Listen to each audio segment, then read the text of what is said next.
My sister screamed I was ruining her wedding after I defended her best friend. 3 weeks later, her husband told me the chilling truth.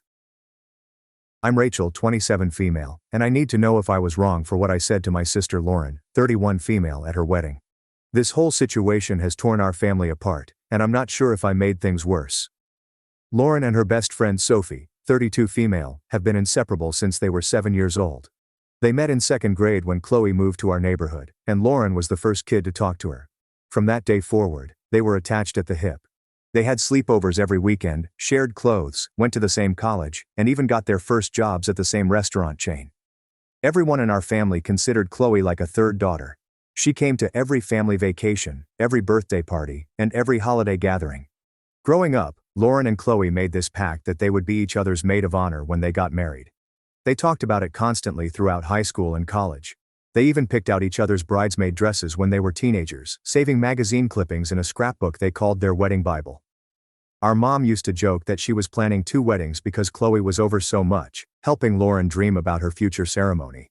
Chloe has always been the more outgoing one. She's a fashion blogger with about 50,000 followers on Instagram, and has this really bold style. She wears vintage designer pieces, bright colors, and always looks like she stepped out of a magazine.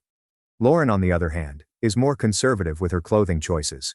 She works as an accountant and usually wears business casual outfits. Despite their different styles, they never had any conflicts about it. Lauren always said she loved how confident Sophie was and how she could pull off anything. 3 years ago, Lauren started dating Adam, 33 male. He's a high school teacher and coach who she met through a mutual friend. He seemed nice enough, though he was pretty quiet around our family. Lauren was head over heels for him from the beginning. They moved in together after 8 months of dating, and Lauren started talking about marriage almost immediately. Adam proposed 2 years into their relationship, right before the pandemic hit. That's when everything changed. The moment Lauren got engaged, her attitude towards Sophie shifted completely. She stopped inviting Chloe to family events. She would make excuses when Sophie suggested hanging out.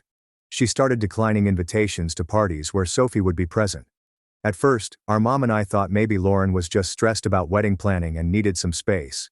But weeks turned into months, and Lauren continued to distance herself from her best friend. The breaking point came when Lauren announced her wedding party. She asked me to be her maid of honor instead of Chloe. I was surprised, but tried to be supportive. I figured maybe she wanted to honor our sisterly bond. But then I found out through a group text that Chloe wasn't even invited to be a bridesmaid. Lauren had chosen 4 other girls, including 2 cousins she barely spoke to, and a co-worker she had known for less than a year. I confronted Lauren about this decision. She brushed me off and said that Sophie was too busy with her blog anyway, and probably wouldn't have time for bridesmaid duties. This excuse made no sense because Sophie had been asking about wedding plans for months, and offering to help with everything from dress shopping to venue hunting. When I pushed further, Lauren got defensive and said she could choose whoever she wanted in her wedding party. Our mom tried to talk to Lauren about the situation too. She pointed out that Chloe had been like family for 24 years, and that excluding her was cruel. Lauren's response was that people change and grow apart, and that she was focusing on her new life with Adam. She said Sophie would understand because she wasn't the type to cause drama. I decided to reach out to Sophie myself to see how she was handling everything. When I called her, she was clearly upset, but trying to put on a brave face. She said Lauren had been acting strange for months and that she didn't understand what she had done wrong. She mentioned that Lauren had stopped responding to her texts and had canceled their monthly dinner plans multiple times without rescheduling. Chloe said she was heartbroken, but didn't want to cause problems by confronting Lauren directly. The wedding was planned for last October. Lauren chose a beautiful outdoor venue with a rustic theme. She went dress shopping with just me and our mom, even though she had always said she wanted Sophie there for that moment. Lauren picked a simple, elegant dress with lace sleeves and a flowing skirt. It was beautiful, but very traditional and conservative, which suited her personality. As the wedding day approached, the tension in our family was obvious. Our dad kept asking why Sophie wasn't in the wedding party, and Lauren would change the subject. Our mom was clearly upset, but trying to keep the peace. I was caught in the middle, trying to be supportive of Lauren while also maintaining my friendship with Chloe. The week before the wedding, Lauren seemed increasingly anxious. She snapped at me during the rehearsal dinner preparations, and seemed on edge during the ceremony walkthrough. I assumed it was normal pre-wedding nerves, but looking back, there was something more intense about her behavior. On the wedding day, everything seemed to go smoothly at first. The venue looked beautiful, The weather was perfect, and Lauren looked stunning in her dress. The ceremony was lovely, and Adam seemed genuinely happy. But I noticed that Lauren kept scanning the crowd during the reception, and she had this tense expression that didn't match the joyful occasion. Chloe arrived at the reception wearing a navy blue wrap dress that hit just below her knees. It was form-fitting, but completely appropriate for a wedding. She had paired it with nude heels and simple jewelry. Honestly, compared to some of her usual outfits, this was quite conservative. Several other guests were wearing similar styles, and the bridesmaids were in tight-fitting dresses as well. But the moment Lauren saw Sophie, her entire demeanor changed. She went rigid and started whispering angrily to Adam. Throughout the entire reception, Lauren kept glaring at Sophie from across the room. She was clearly seething, and it was making everyone uncomfortable. Our mom kept trying to distract Lauren and get her to focus on her guests, but Lauren was fixated on Sophie. During the dinner portion of the reception, Lauren made several passive-aggressive comments about inappropriate wedding attire, within earshot of Chloe. She mentioned how some people don't know how to dress respectfully for sacred occasions. It was mortifying to watch, especially since Sophie's outfit was perfectly fine. After the cake cutting, Lauren finally exploded. She marched over to Chloe and started yelling about how she had no respect for the sanctity of marriage, and how she was trying to steal attention from the bride. She accused Chloe of being selfish and attention-seeking. Chloe was completely shocked, and tried to apologize even though she had done nothing wrong. That's when I stepped in. I told Lauren that she was being ridiculous, and that Sophie's dress was perfectly appropriate. I pointed out that Lauren had known Chloe for 24 years, and knew exactly how she dressed. If Lauren had such strong opinions about her outfit, she should have included her in the wedding party so she could choose her dress, or at least communicated her concerns beforehand. I said that Lauren was looking for an excuse to be angry, and that her behavior was embarrassing. Lauren completely lost it. She started screaming at me in front of all the wedding guests, calling me a terrible sister, and accusing me of ruining her wedding day. She said I was supposed to support her no matter what, and that I had chosen Chloe over my own family. The argument got so heated that Adam had to physically step between us. After the confrontation, Lauren stormed off to the bridal suite. Several guests started leaving early because the atmosphere had become so uncomfortable. Our dad was furious with me for causing a scene, saying that I should have kept my mouth shut and supported Lauren no matter what. Our mom was upset with everyone, and just wanted the day to end. Adam came to find me about an hour later. He looked exhausted and said that Lauren was having a complete meltdown and refusing to come back to the reception. He asked if I could try to talk to her, but I refused. I told him that Lauren owed Sophie an apology, and that I wasn't going to enable her behavior anymore. The reception ended awkwardly, with the bride nowhere to be found. Most of the guests left without saying goodbye to Lauren. Chloe left immediately after our argument, and I haven't spoken to her since that night. Our family rode home in complete silence. Since the wedding, Lauren has been giving me the silent treatment. She's been telling everyone that I ruined her special day, and that I'm a horrible sister. Our dad has been taking her side, saying that I should have kept my opinions to myself and supported Lauren no matter what. Our mom is caught in the middle, but has hinted that she thinks Lauren was wrong to treat Chloe so poorly. I keep replaying that night in my head. Maybe I should have stayed out of it and let Lauren and Sophie work it out themselves, but watching Lauren humiliate her best friend of 24 years over a completely appropriate dress felt wrong. I couldn't stand by and watch it happen. The thing that bothers me most is that Lauren's anger seems so disproportionate to the situation. Chloe wasn't trying to upstage anyone or cause drama. She was just existing in a dress that Lauren decided to have a problem with. The whole thing felt like Lauren was looking for an excuse to push Sophie away, and the dress was just the final straw. So, I need to know, was I wrong for calling out my sister at her wedding? Should I have kept my mouth shut and let her treat Sophie however she wanted? I'm starting to question whether I made the right choice, especially since it's caused such a rift in our family. Update 1. It's been 3 weeks since Lauren's wedding, and I thought I should update everyone on what's been happening. The situation has gotten much more complicated than I initially thought. The day after the wedding, I received several text messages from Lauren, calling me selfish and saying that I had destroyed the most important day of her life. She said she never wanted to speak to me again, and that I was dead to her. Our dad sent me a long message about how disappointed he was in my behavior, and how I needed to apologize immediately. Our mom texted me separately, saying that while she didn't agree with how I handled things, she understood why I was upset. I decided to give everyone some space to cool down. I figured Lauren would eventually realize that her reaction was over the top, and we could work things out. I was wrong. Instead of reaching out to me, Lauren doubled down on her anger. She started posting passive-aggressive messages on social media about fake family members and people who pretend to care about you. She unfriended me on Facebook and blocked me on Instagram. When I tried to call her, she had blocked my number. Our dad kept pressuring me to be the bigger person and apologize. He said that Lauren was still processing the stress of the wedding, and that I should understand she was emotional. He insisted that as the older sister, I should have been more mature and supportive. I refused to apologize because I genuinely believed I had done the right thing. Our mom was trying to stay neutral, but was clearly frustrated with both of us. She kept saying that this whole situation was ridiculous, and that we needed to find a way to move past it. She had been trying to get Lauren to talk to her about what really happened with Chloe, but Lauren kept shutting down the conversation. About a week after the wedding, I ran into Chloe at the grocery store. She looked terrible, like she hadn't been sleeping well. She thanked me for standing up for her, but said she wished the whole thing had never happened. She told me that she had been trying to figure out what she did wrong to make Lauren hate her so much. She said she had been going through their old text messages and social media posts, trying to pinpoint when things changed between them. Chloe mentioned that Lauren had been acting strange since she got engaged, but she couldn't understand why. She said she had been nothing but supportive of Lauren's relationship with Adam, and had even helped her plan some of the engagement party details. She was completely baffled by Lauren's behavior, and kept asking if I knew what was really going on. I didn't have any answers for her. The whole situation was as confusing to me as it was to everyone else. Then, last Tuesday, I got a phone call that changed everything. It was Adam, and he sounded upset. He said he needed to talk to me about something important, and asked if we could meet for coffee. I was hesitant because I wasn't sure if Lauren would be okay with him talking to me, but he insisted it was important. We met at a cafe near my apartment, and Adam looked exhausted. He said that he and Lauren had been fighting constantly since the wedding, and that he was starting to question everything about their relationship. He told me that Lauren had been acting paranoid and defensive, and that she had been making accusations that didn't make sense. Then he said something that completely shocked me.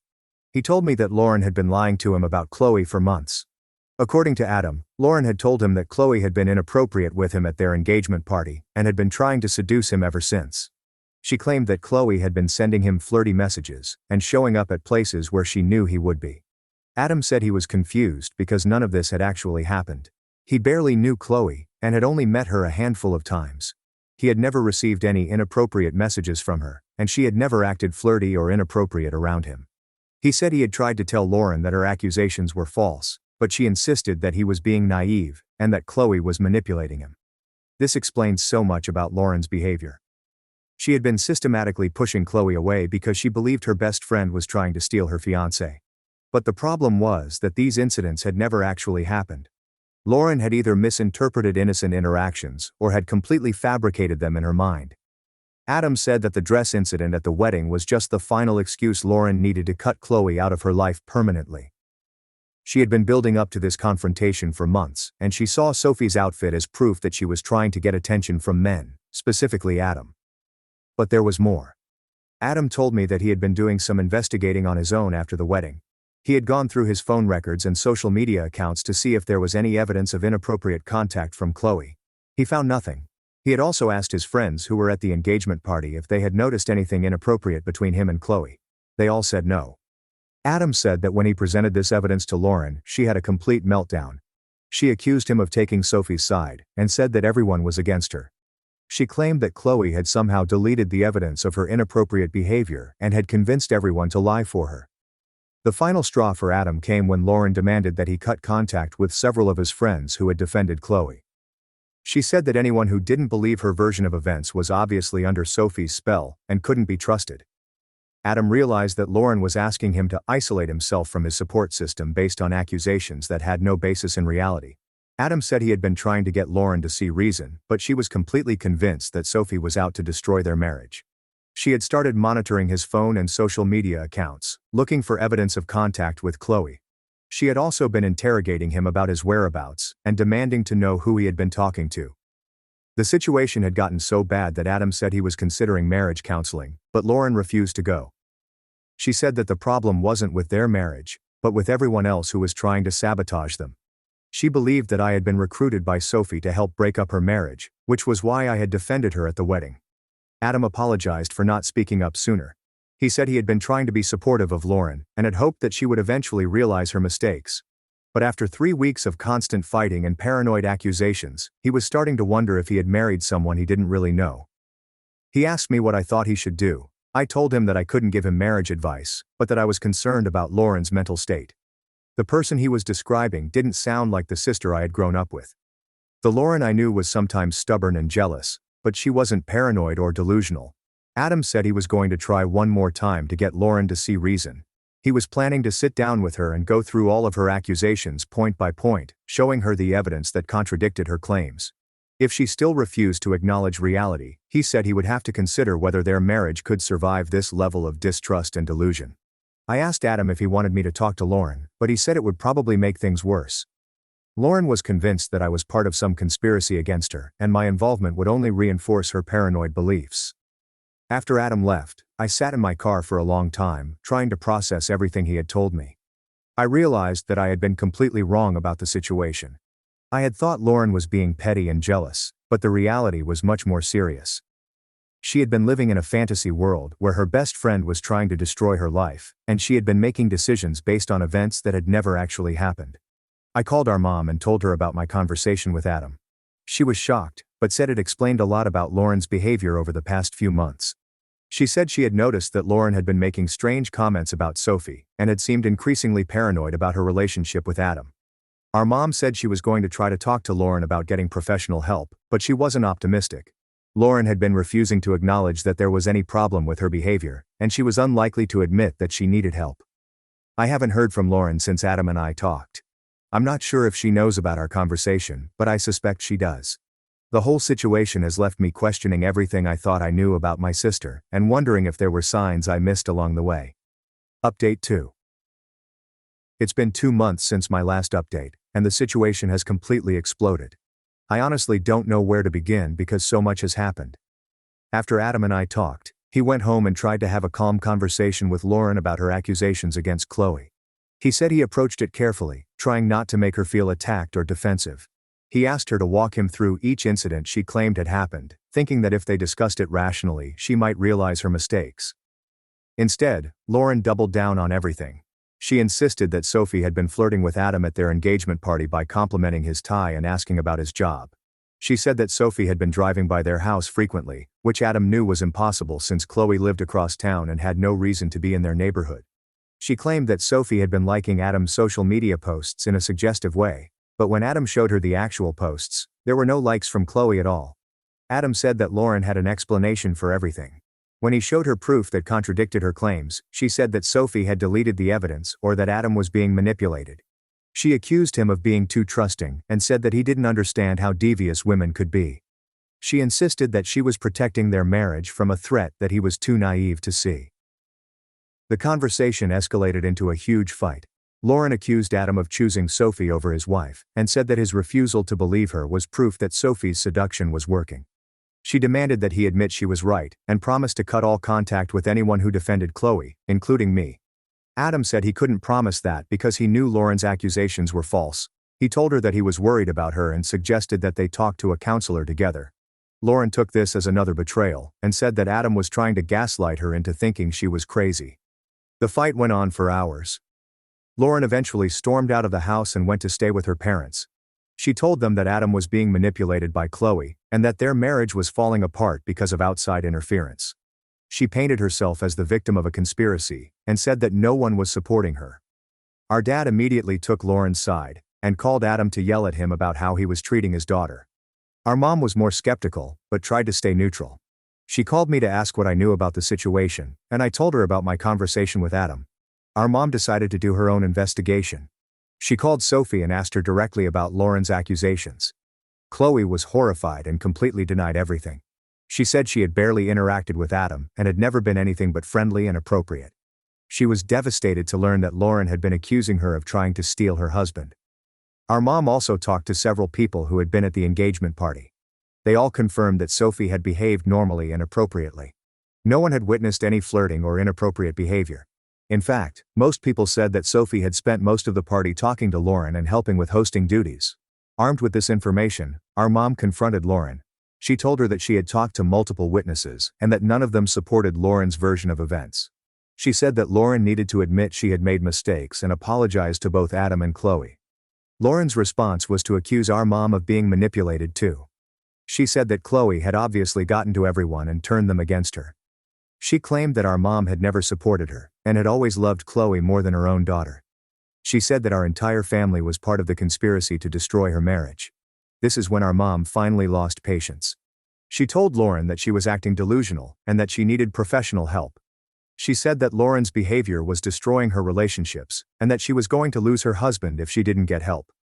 Lauren had a complete meltdown. She screamed that everyone was against her, and that she was the only one who could see the truth. She accused our mom of being jealous of her marriage, and said that our whole family was toxic. She packed her bags and left our parents' house that night. Lauren went back to Adam and demanded that he choose between her and everyone else. She said that if he really loved her, he would cut contact with anyone who didn't believe her about Sophie. She wanted him to stop talking to me, our mom, and several of his friends who had defended Chloe. Adam said he couldn't do that. He told Lauren that she was asking him to isolate himself from his support system based on false accusations. He said he loved her, but couldn't enable her delusions anymore. He suggested that they take a break while Lauren got help. Lauren's response was to accuse Adam of having an affair with Chloe. She said that his refusal to cut contact with people who supported Chloe was proof that he was cheating. She demanded to see his phone, and started going through his messages looking for evidence of infidelity. When Adam refused to hand over his phone, Lauren said it was confirmation that he was hiding something. She started calling him a liar and a cheater. She threatened to tell everyone that he had been unfaithful, and that Sophie was a homewrecker. Adam said that was the moment he realized his marriage was over.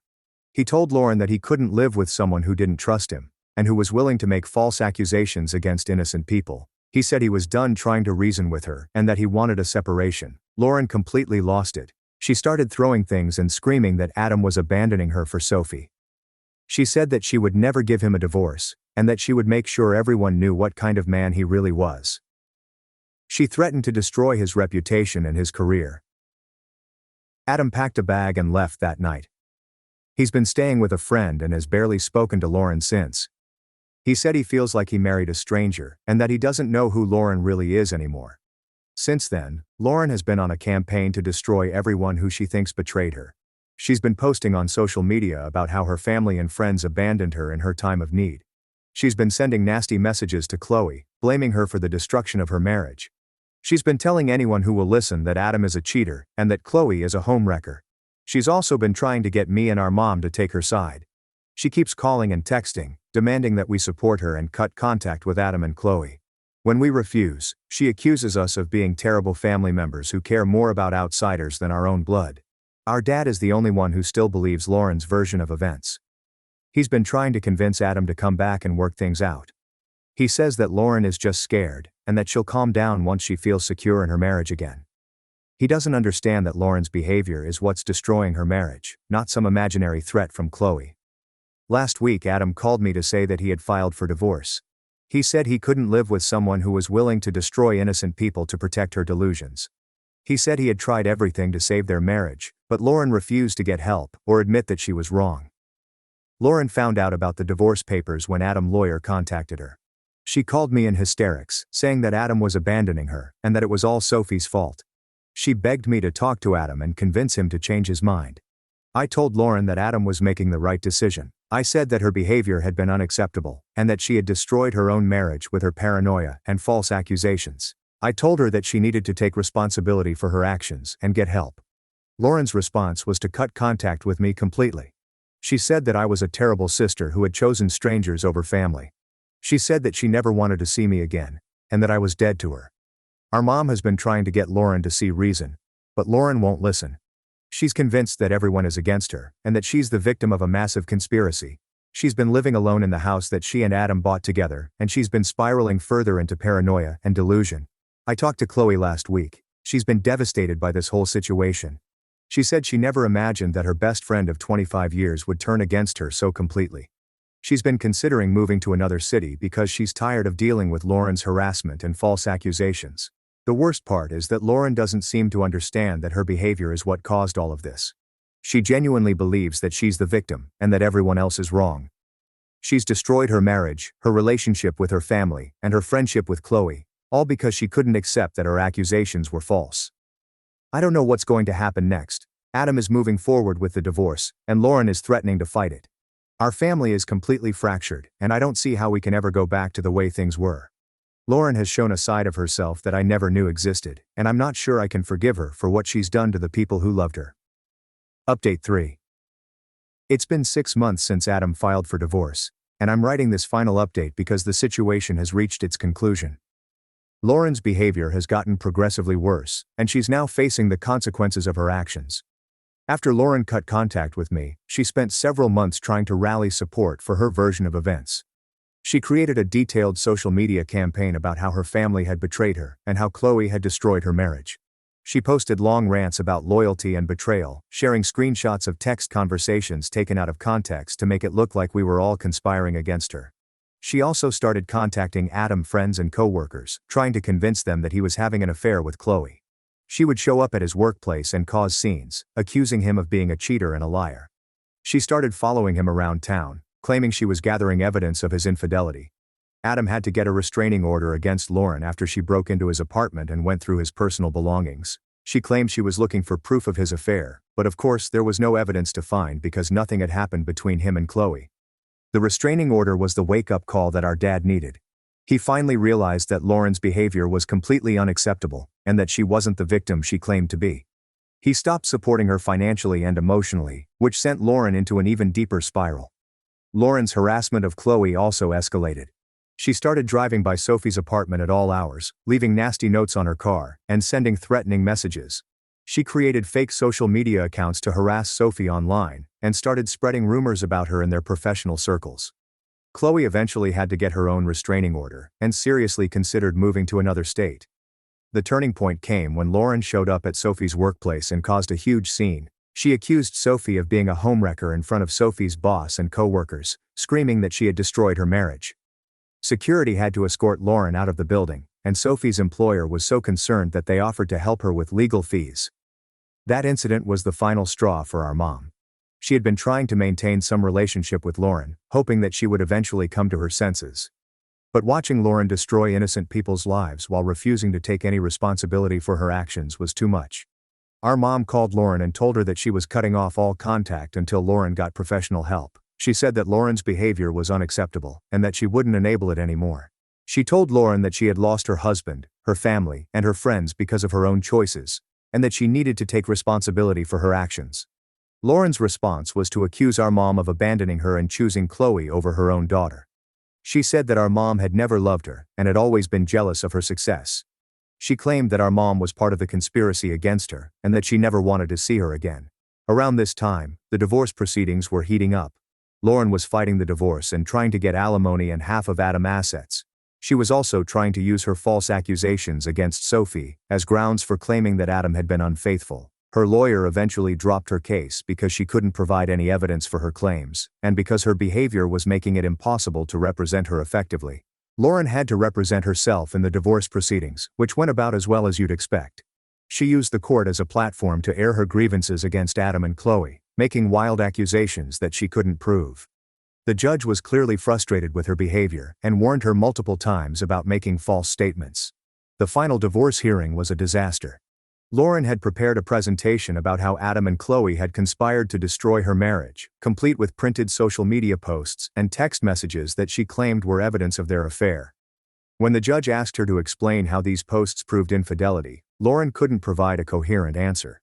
Adam's lawyer systematically debunked each of Lauren's accusations. He presented evidence showing that Lauren had been harassing both Adam and Chloe, including the restraining orders and police reports. He showed that Lauren's accusations were not only false, but that she had been using them to justify increasingly dangerous behavior. The judge granted Adam the divorce and awarded him the majority of their shared assets. He cited Lauren's harassment and false accusations as factors in his decision. Lauren was ordered to pay Adam legal fees, and was warned that any further harassment would result in criminal charges. Lauren completely lost it in the courtroom. She started screaming that the judge was corrupt, and that everyone was against her. She accused Adam of bribing the judge, and claimed that the legal system was part of the conspiracy to destroy her. Security had to escort her out of the courthouse. After the divorce was finalized, Lauren seemed to disappear for a while. She stopped posting on social media and stopped trying to contact any of us. We later found out that she had been evicted from the house she and Adam had shared because she couldn't afford the mortgage on her own. She's apparently been living in a small apartment across town and working at a retail job. She's had to start over completely because she destroyed all of her relationships and burned all of her bridges. I heard from a mutual acquaintance that Lauren has been telling people that she's the victim of a massive conspiracy involving her family, her ex-husband, and her former best friend. She's apparently still convinced that she was right about everything, and that everyone else is wrong. Adam has been doing much better since the divorce was finalized. He's been going to counseling to process everything that happened, and he's slowly rebuilding his social life. He's been dating someone new, and he seems genuinely happy for the first time in years. Chloe decided to stay in town, but has been keeping a low profile. She's been focusing on her career, and has been slowly rebuilding her confidence after months of harassment. She's been dating someone new as well, and she seems to be doing better. As for me, I've been processing everything that happened with my own counselor. Watching my sister transform into someone I didn't recognize was traumatic, and I've had to accept that the Lauren I grew up with might not exist anymore. I've been trying to focus on my own life and relationships instead of dwelling on what happened. Our mom has been struggling with guilt and sadness about losing her daughter. She's been wondering if there were signs she missed, or if she could have done something differently. She's been going to grief counseling because she says it feels like Lauren died even though she's still alive. Our dad has been the most affected by everything. He feels terrible for enabling Lauren's behavior for so long, and for not seeing how destructive she had become. He's been trying to reach out to Adam and Chloe to apologize, but he understands that they might not be ready to forgive him. I don't know if Lauren will ever get the help she needs, or if she'll ever realize what she's done. Part of me hopes that she'll eventually come to her senses and try to make amends. But another part of me knows that some damage can't be undone. She destroyed so many relationships and hurt so many people that even if she apologized, it might not be enough. The whole situation has taught me that you can't really know someone until you see how they handle adversity. Lauren's reaction to perceived threats revealed a side of her that none of us knew existed. She chose to destroy the people who loved her rather than face the possibility that she might be wrong. I still think about that night at the wedding sometimes. I wonder if things would have turned out differently if I had handled the situation another way. But I also know that Lauren's problems went much deeper than one argument at a reception. Her willingness to fabricate an entire narrative about Sophie trying to steal her husband shows that she was struggling with issues that none of us understood. The hardest part is accepting that Lauren made her choices. She chose to believe false accusations over evidence. She chose to push away everyone who tried to help her. She chose to harass innocent people rather than get professional help. She chose to destroy her marriage rather than admit she was wrong. I've had to accept that the sister I grew up with is gone. The Lauren who laughed with Sophie over silly inside jokes and included her in every family event wouldn't recognize the person who spent months harassing her best friend based on imaginary slights. I don't know if that person was always there underneath, or if something fundamental changed in Lauren, but either way, she's not coming back. Our family will never be the same. There's an Lauren-shaped hole in every holiday and family gathering. Our mom still sets a place for her at Christmas dinner out of habit, then quietly removes it. Our dad still talks about her in present tense sometimes, as if she's just temporarily away, instead of permanently gone, but we're learning to move forward. Adam has become like a brother to me, and we check in on each other regularly. Chloe and I have maintained our friendship, though we avoid talking about Lauren. Our parents are working on healing their own relationship after all the stress and conflict. I don't regret standing up to Lauren at her wedding. Someone needed to call out her behavior, and I'm glad it was me rather than letting Chloe continue to suffer in silence. But I do regret that it took so long for all of us to see how far gone Lauren really was. Sometimes I wonder if Lauren is happy in her new life, living alone with her version of the truth. Part of me hopes she is, because the alternative is too sad to think about. But mostly I try not to think about her at all anymore. She made her choices, and now we all have to live with the consequences. The strangest part is that Lauren got exactly what she wanted. She successfully removed Chloe from her life and cut ties with anyone who supported her. She's living in a world where she's the victim and everyone else is the villain. I just don't think she realized how lonely that world would be. I'm sharing this story because I want people to understand that sometimes family members make choices that force you to choose between enabling their destructive behavior and protecting innocent people. I chose to protect Chloe and Adam, even though it meant losing my sister. I still believe it was the right choice, even though it cost me more than I ever imagined. If someone in your life is making false accusations and refusing to listen to reason, don't enable them. Don't sacrifice innocent people to keep the peace. Sometimes the kindest thing you can do for someone is to stop supporting their delusions, even if it means they'll push you away. Lauren taught me that blood doesn't automatically make someone family, and that real family is the people who support you, without asking you to destroy others. Adam and Chloe have been better family to me over the past year than Lauren was in the months leading up to her wedding. I hope Lauren finds peace someday, but I can't sacrifice my own peace waiting for her to change. She knows where to find me if she ever decides to get help and make amends, but I'm not holding my breath.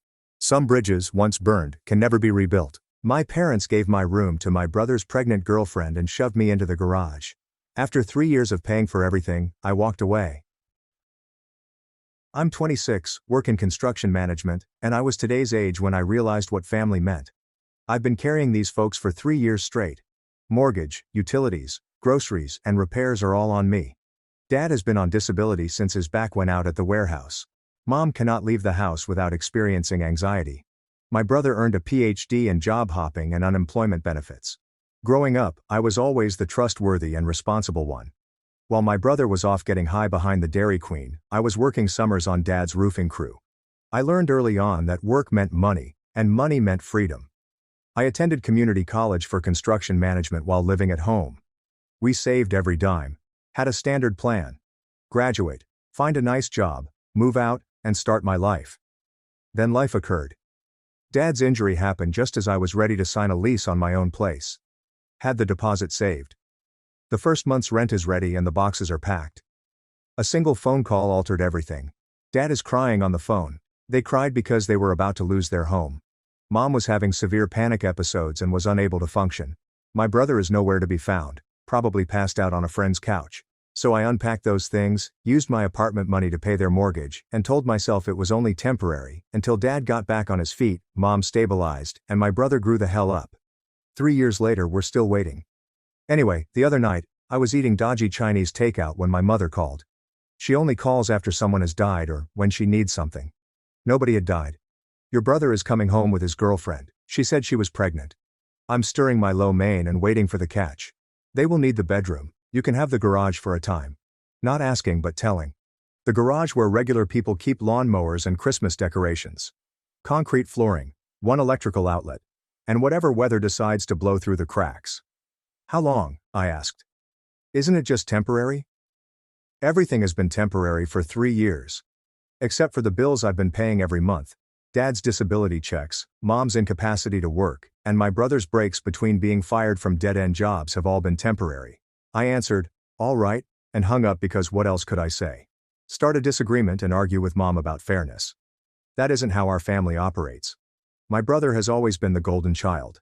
The one who is rescued, accommodated, and pardoned. Years ago I realized that pushing back only gets you characterized as the tough one, the selfish one, the one who doesn't understand family loyalty. So I said, okay, and began performing math. 4 adults are about to live on what I supply while I relocate to a concrete box with a space heater. The truth is, following what happened to Dad, I took over everything. The entire house runs on my wages, while they live rent-free. What made matters worse was that I was brilliant at it. Too good. They made it look easy. Mortgage payments are always on time. Fridge is always supplied. Utilities never go off. They had forgotten what struggle was like because I had absorbed it all. Became a human shock absorber after every financial setback. Now I'm about to lose my bedroom because my brother can't figure out birth control. 26 years old, decent income, going to sleep in a garage because family planning appears to imply planning to be someone else's issue. That night, I sat in my room, which would soon become theirs, and took a good look around. The furniture I purchased, the computer set up for work, and bathroom renovations I completed on weekends are all about to become the property of my unemployed brother and whatever her name is. I started calling her Princess in my head. Never bothered to learn her real name. So I started looking at apartments online. I told myself I was just browsing. But something had shifted. It wasn't about the bedroom anymore. This was almost 3 years of being viewed as a resource, rather than a person. They arrived in the afternoon. My brother arrives with Princess, their entire life packed into 2 rubbish bags. Dude doesn't own proper luggage, but he believes he's prepared for parenting. She's probably 22. Has that entitled expression young ladies acquire when they believe motherhood makes them unique. Before she even unpacks, she is already discussing nursery colors and baby names. She goes in, already calculating where she will store her belongings in my room. Starts measuring walls with her phone and discussing where the crib will go. My brother settles down on the couch, telling about how grateful they are. As if simply showing up is a significant accomplishment. The princess, standing in my bedroom doorway, exclaims, "This is perfect. The natural light is ideal for the newborn. My natural lighting in my bedroom for their newborn." I didn't speak to them. I just gathered my essentials and headed to the garage. I left everything else in the room save my gaming equipment. Let them believe they've hit the jackpot.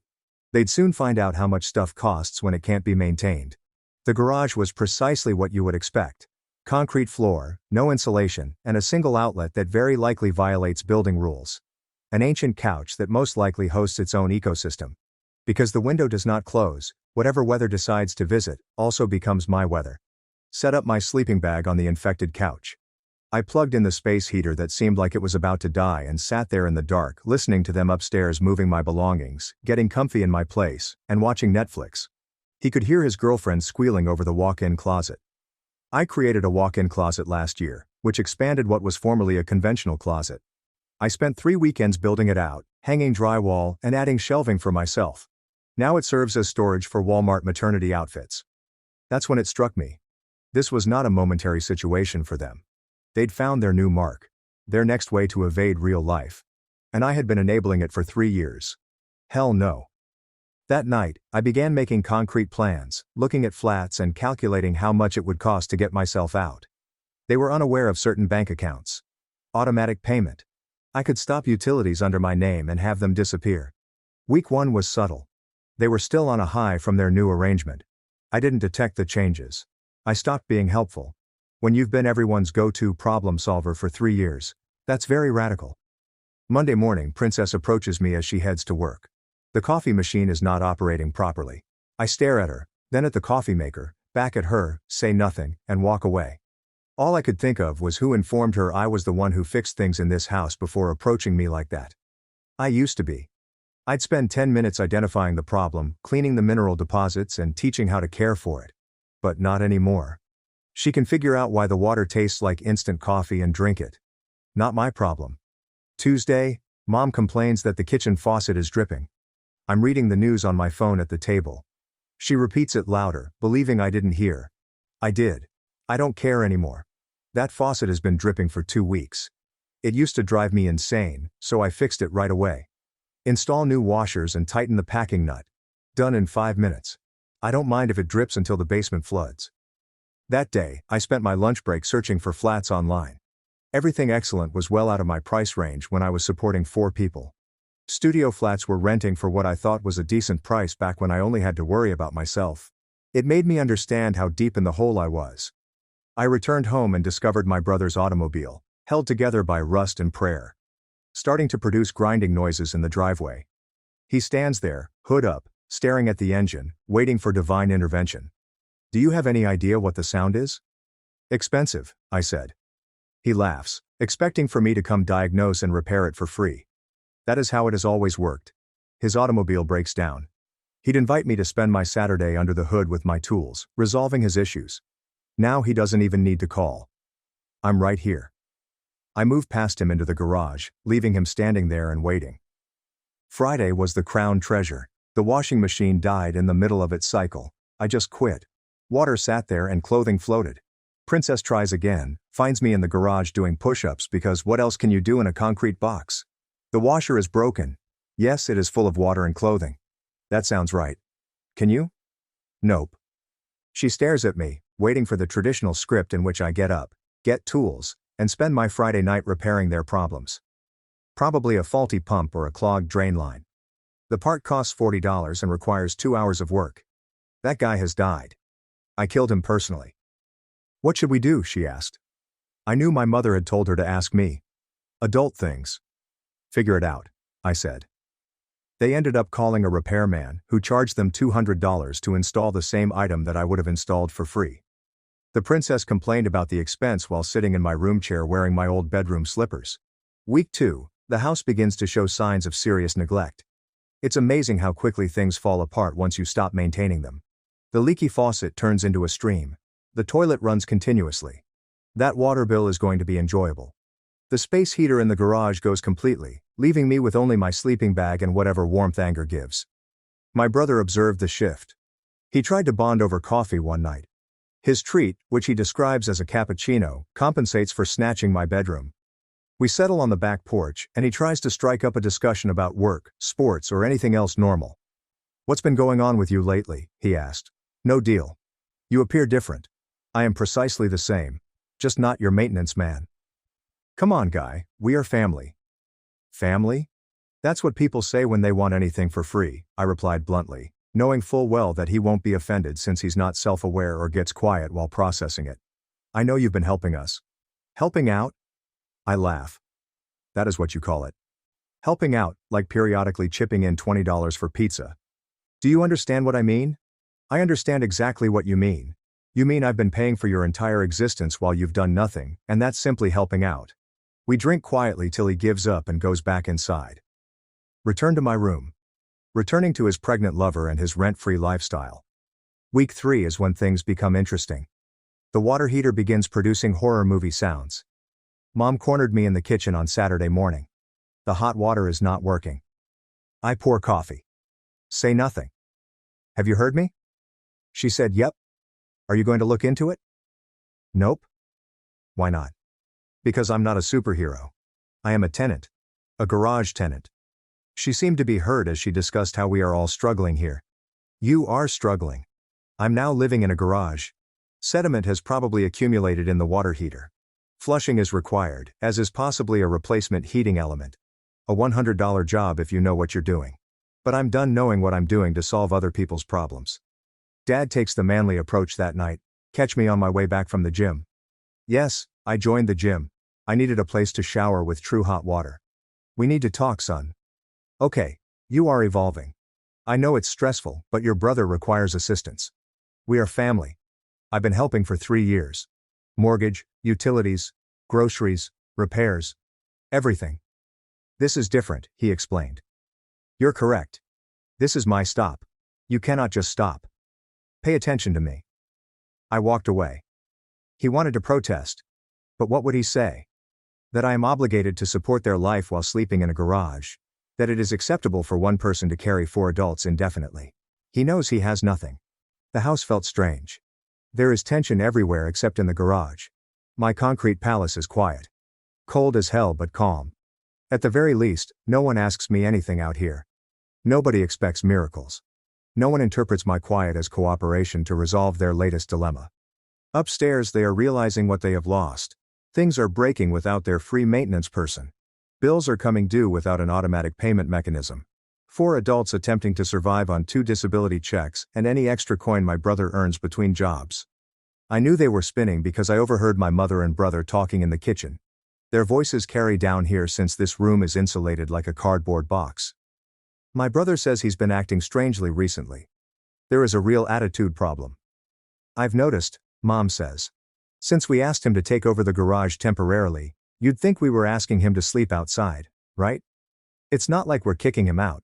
We're simply making place for the baby. Some folks simply cannot tolerate change. He has always been tough when things don't go his way." Mom stated, "I'm listening to this conversation about my attitude problem while sitting on a moldy couch wearing a jacket because there's no heat. The attitude problem of the person who has been paying their mortgage for 3 years." The next morning Mom approaches me in the kitchen before I leave for work. I'm getting coffee and attempting to get out the door when she blocks my way.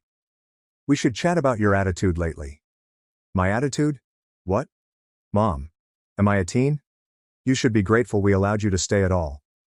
She continues to make things difficult. "It'll be a few nights in the garage. Stop being selfish." I'm holding my coffee mug, gazing at this woman who hasn't paid a bill in 3 years and urging me to be thankful for sleeping in the unheated garage of the house I keep running.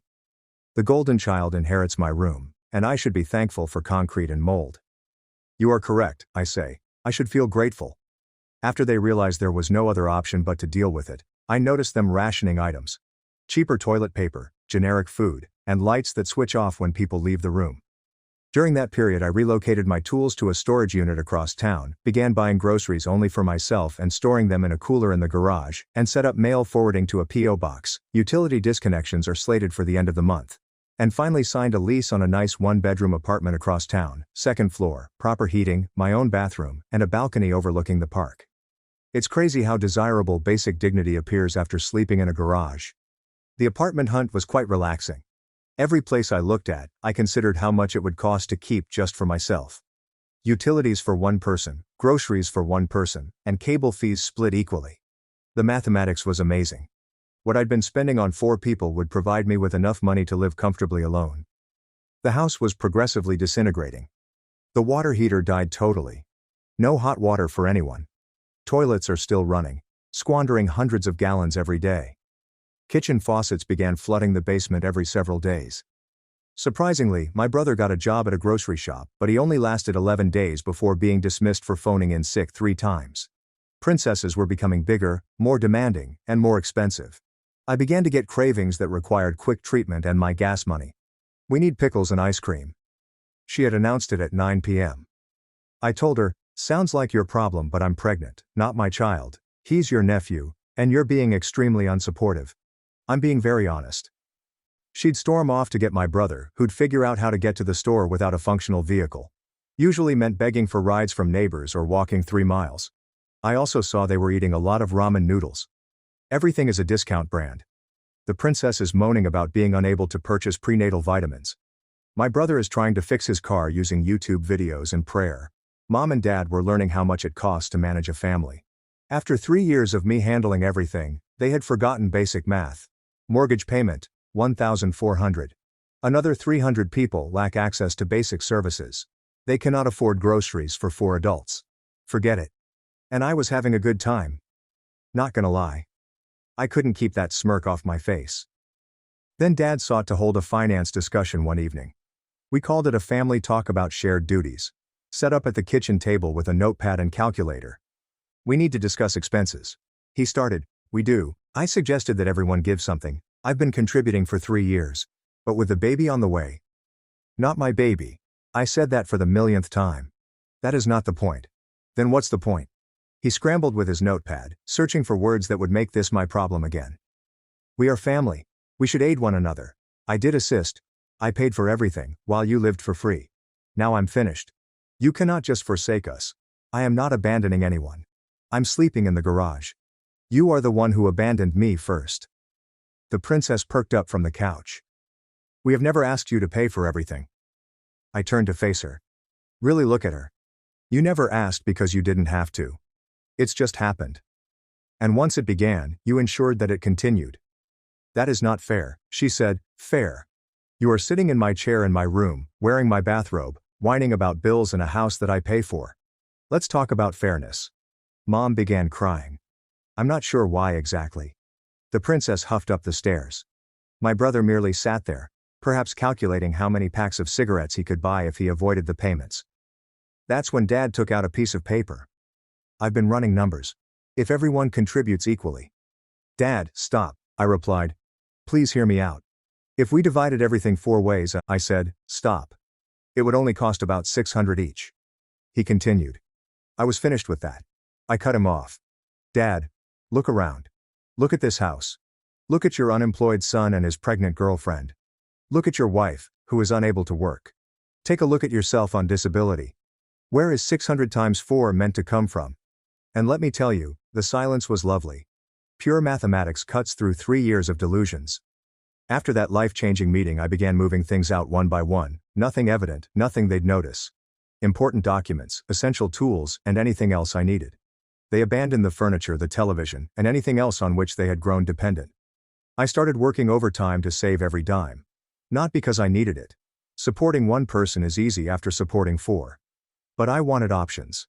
I wanted to walk away clean.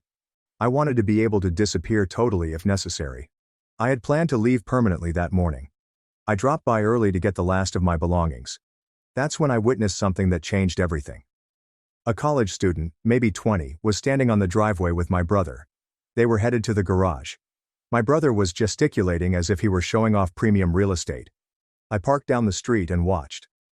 My brother is giving this youngster a comprehensive tour of my garage, highlighting the electrical outlet as a premium feature, displaying the concrete floor, and even presenting the broken space heater that left me cold for weeks.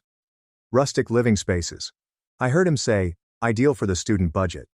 Kid was nodding, taking pictures with his phone, and appearing engaged. My brother has that salesman smile he employs when he's trying to trick someone. He used the same smile when he borrowed $2,000 from me 3 years ago for necessary auto repairs, which became a down payment for a jet ski he sold 2 months later.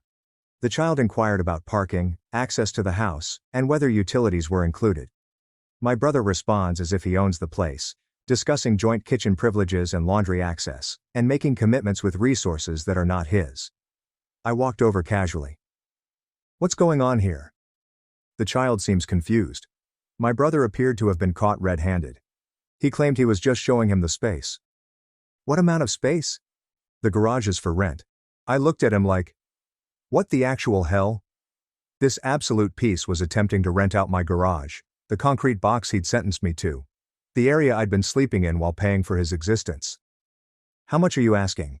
He said it would be $450 per month, including utilities. $450 for a garage without insulation, one outlet, and a broken space heater.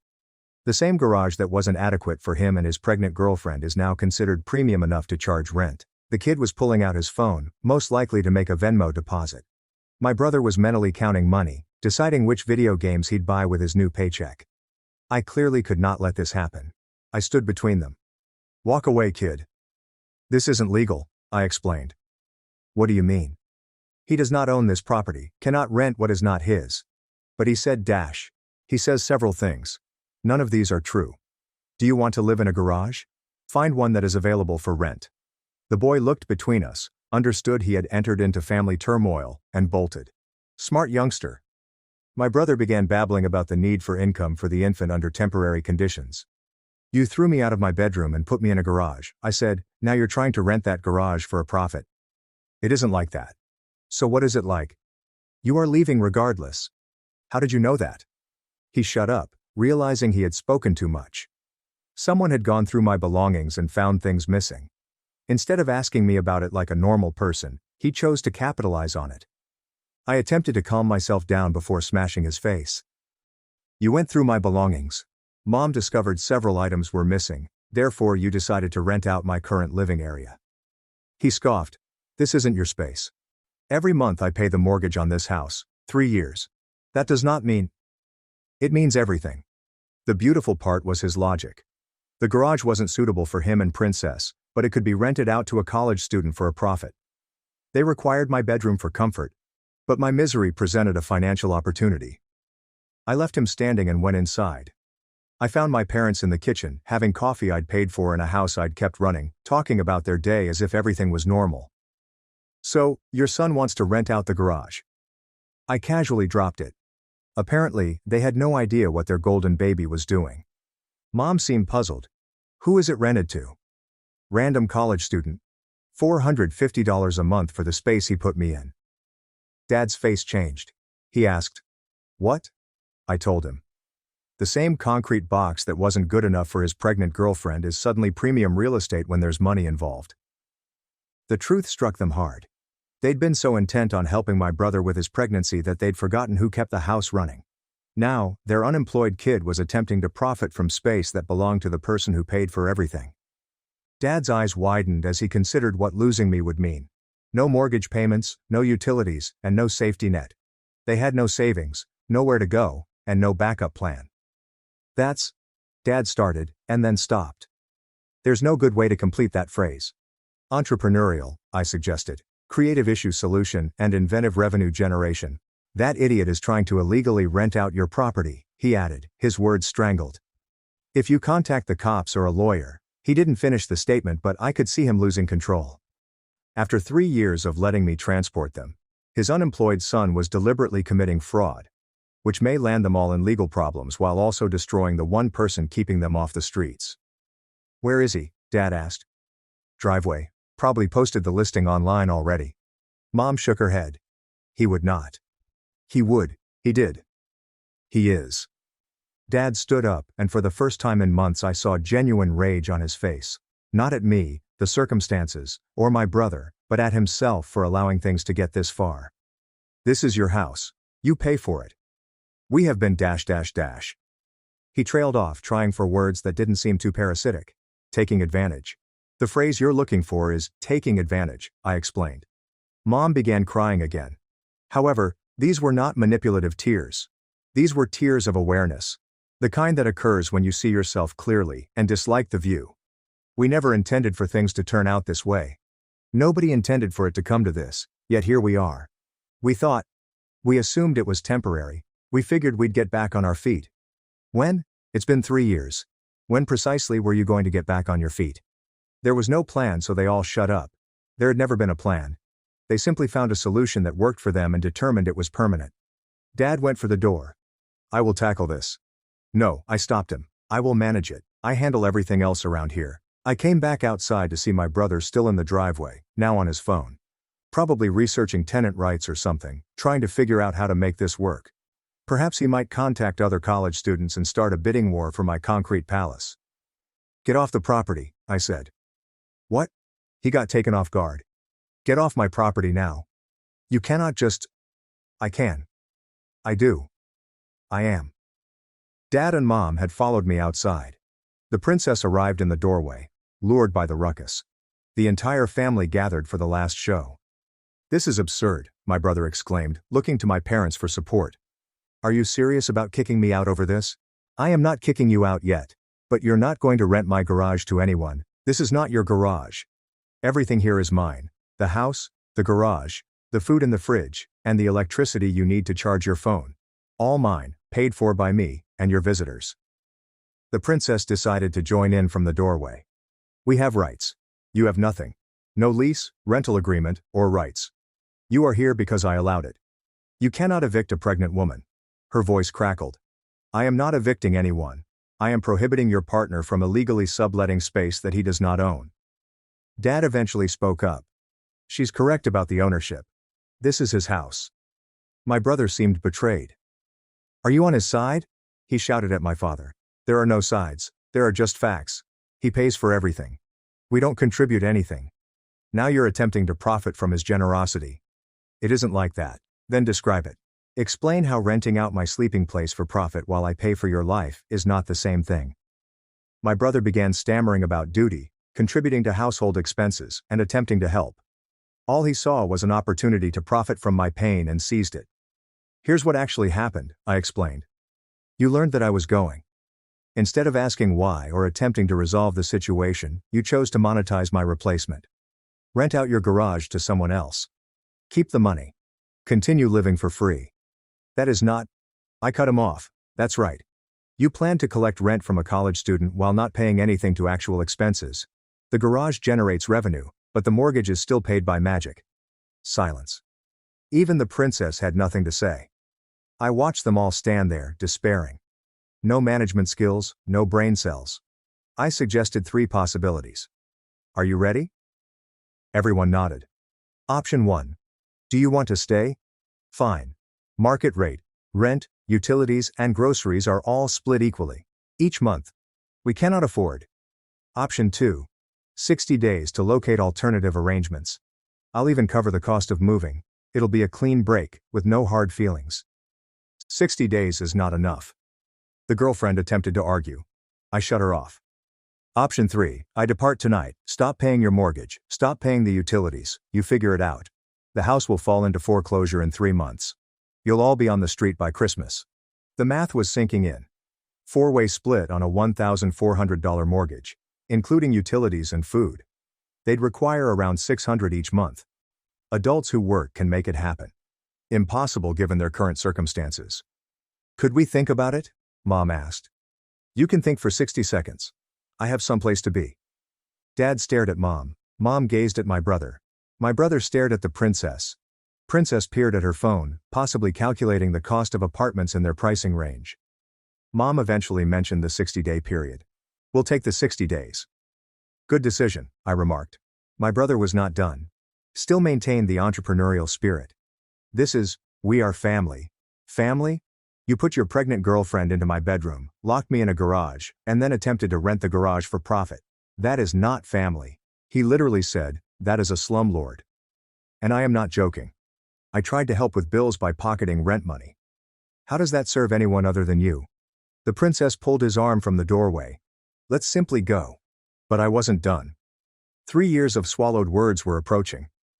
Do you know what the family does? The family expresses gratitude. The family contributes. Family members do not treat one another as servants while living for free. We are grateful. No, you do not. You expected it. You felt entitled to it. You became so accustomed to my paying for everything that you forgot it wasn't normal. Dad stepped forward. He's correct. We forgot.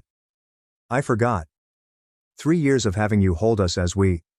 He shrugged. But I was injured 3 years ago. What is your excuse now? That silenced him. Mom was sobbing. My brother appeared to be about to strike something, but he was aware that I would strike back even harder. The princess was probably planning which parent to move in with next. I repeated it for 60 days. Starting tomorrow, I'll pay the bills once more. After that, you are on your own. Where shall we go? Mom asked. That's the beauty of being an adult. You gotta figure it out. I walked back to my pickup. We're done with the conversation. We're done with the drama. I am done being their solution. But my brother had one more shot. You're going to regret this. When the baby arrives and we require assistance, you will regret burning this bridge. I turned around for the last time. I did not burn anything. I just quit being the bridge. And that was all. 2 months later, I am writing this from my actual residence.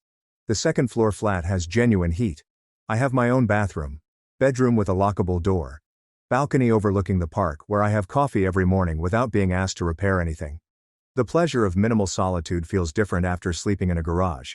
The family discovered a site, a 2-bedroom duplex across town. Rent is approximately $900 split 4 ways. It's manageable when everyone helps. My brother is working evenings at a warehouse. The same kind of job Dad had before his back gave up. It turns out he can retain a job when his life depends on it. Funny how motivation works. The princess had the baby. Healthy child. 10 fingers and 10 toes. There is no chance of me babysitting. They named him after our grandfather. Most likely in an attempt to win family points. Mom acquired a part-time job at a craft store. It turns out that her anxiety is controllable when staying at home is not an option. Dad is performing consultancy work from home, employing talents he had neglected while someone else paid the bills. They are struggling. Of course they are. That's what happens when you're suddenly forced to be an adult after a 3-year vacation. But they're coping, surviving, and discovering how much things really cost when you have to pay for them yourself. I received a text from my brother last week. Rent is due tomorrow, and we are short $40. I did not respond. Not my concern anymore. Mom calls on a monthly basis to provide updates that I do not request. How the infant is doing, what new phrases he's learning, and how they're handling their finances. She always seems shocked that they are making it work. Like paying their own way was an unthinkable concept. Dad occasionally texts with home repair questions. Random things. Leaky faucet, noisy door, and furnace producing noises. I respond occasionally when I'm feeling generous. I usually just email YouTube links. The house was sold. I couldn't afford it myself. I didn't want to anyway. Too many memories of being treated like an ATM with a tool belt. The bank took their cut. The realtor received theirs. We divided what was left. It wasn't much after the mortgage and fees, but it was the end. I used some of that money to buy my motorcycle. I used the remaining to decorate my place precisely the way I wanted it. There are no compromises, no group decisions, and no consideration for anyone else's needs. Pure selfishness felt amazing after 3 years of pure selflessness. My brother attempted reconciliation last month, showing up at my flat with takeout and an apology. I welcomed him in, grabbed some plates, and listened to his lecture on family, mistakes, and second chances. He said that he finally understood what they had done to me, and how they treated me. I told him he understood that he needed to work right now, which was different from genuinely grasping it. His apologies were noted and acknowledged, but comprehension comes through experience rather than necessity. He commented about how difficult it had been to adjust to actual responsibility, such as paying bills, budgeting, and deciding between wants and needs, all of which I had handled for them while they were living in Fantasyland. He inquired whether we were finished, if there was no more family, and whether he needed an uncle for his youngster. I explained that we were still a family. But family did not mean what he imagined it did. It did not imply that one person carries everyone else. It means that everyone bears their own weight and assists when someone stumbles. They had not stumbled. They'd sat down and expected me to carry them indefinitely. He completed his meal in solitude. When he went, he shook my hand. Adults do that. Equals do it. Last week I received a text from Dad. Fixed the kitchen sink myself today, watched 3 YouTube videos, took 4 hours, but I did it. I did not answer, but I did save the message. Progress is progress, even if it comes 3 years later. And I'm enjoying the life I should have had 3 years ago. I have my own room, regulations, and money. No one is treating my paycheck as shared property. The apartment is quiet most nights. I come home from work, eat what I want, watch what I want, and sleep when I'm weary. Simple things might feel revolutionary after being everyone else's solution for years. My brother now texts just on occasion. Updates on the baby, work anecdotes, random stuff, and typical brother things. He's not asking for money, favors, or someone to solve his problems. Just conversing. It is progress. Last month I drove by their duplex. I saw my brother in the yard with the infant. Dad is working on their front steps. Mom hung laundry on a line. A typical family going about its daily routine. No one is waiting for someone else to fix their problems. They don't need me anymore. That's exactly how things should be. The garage is presently empty. The house belongs to strangers. The family is scattered yet functional. And I am free.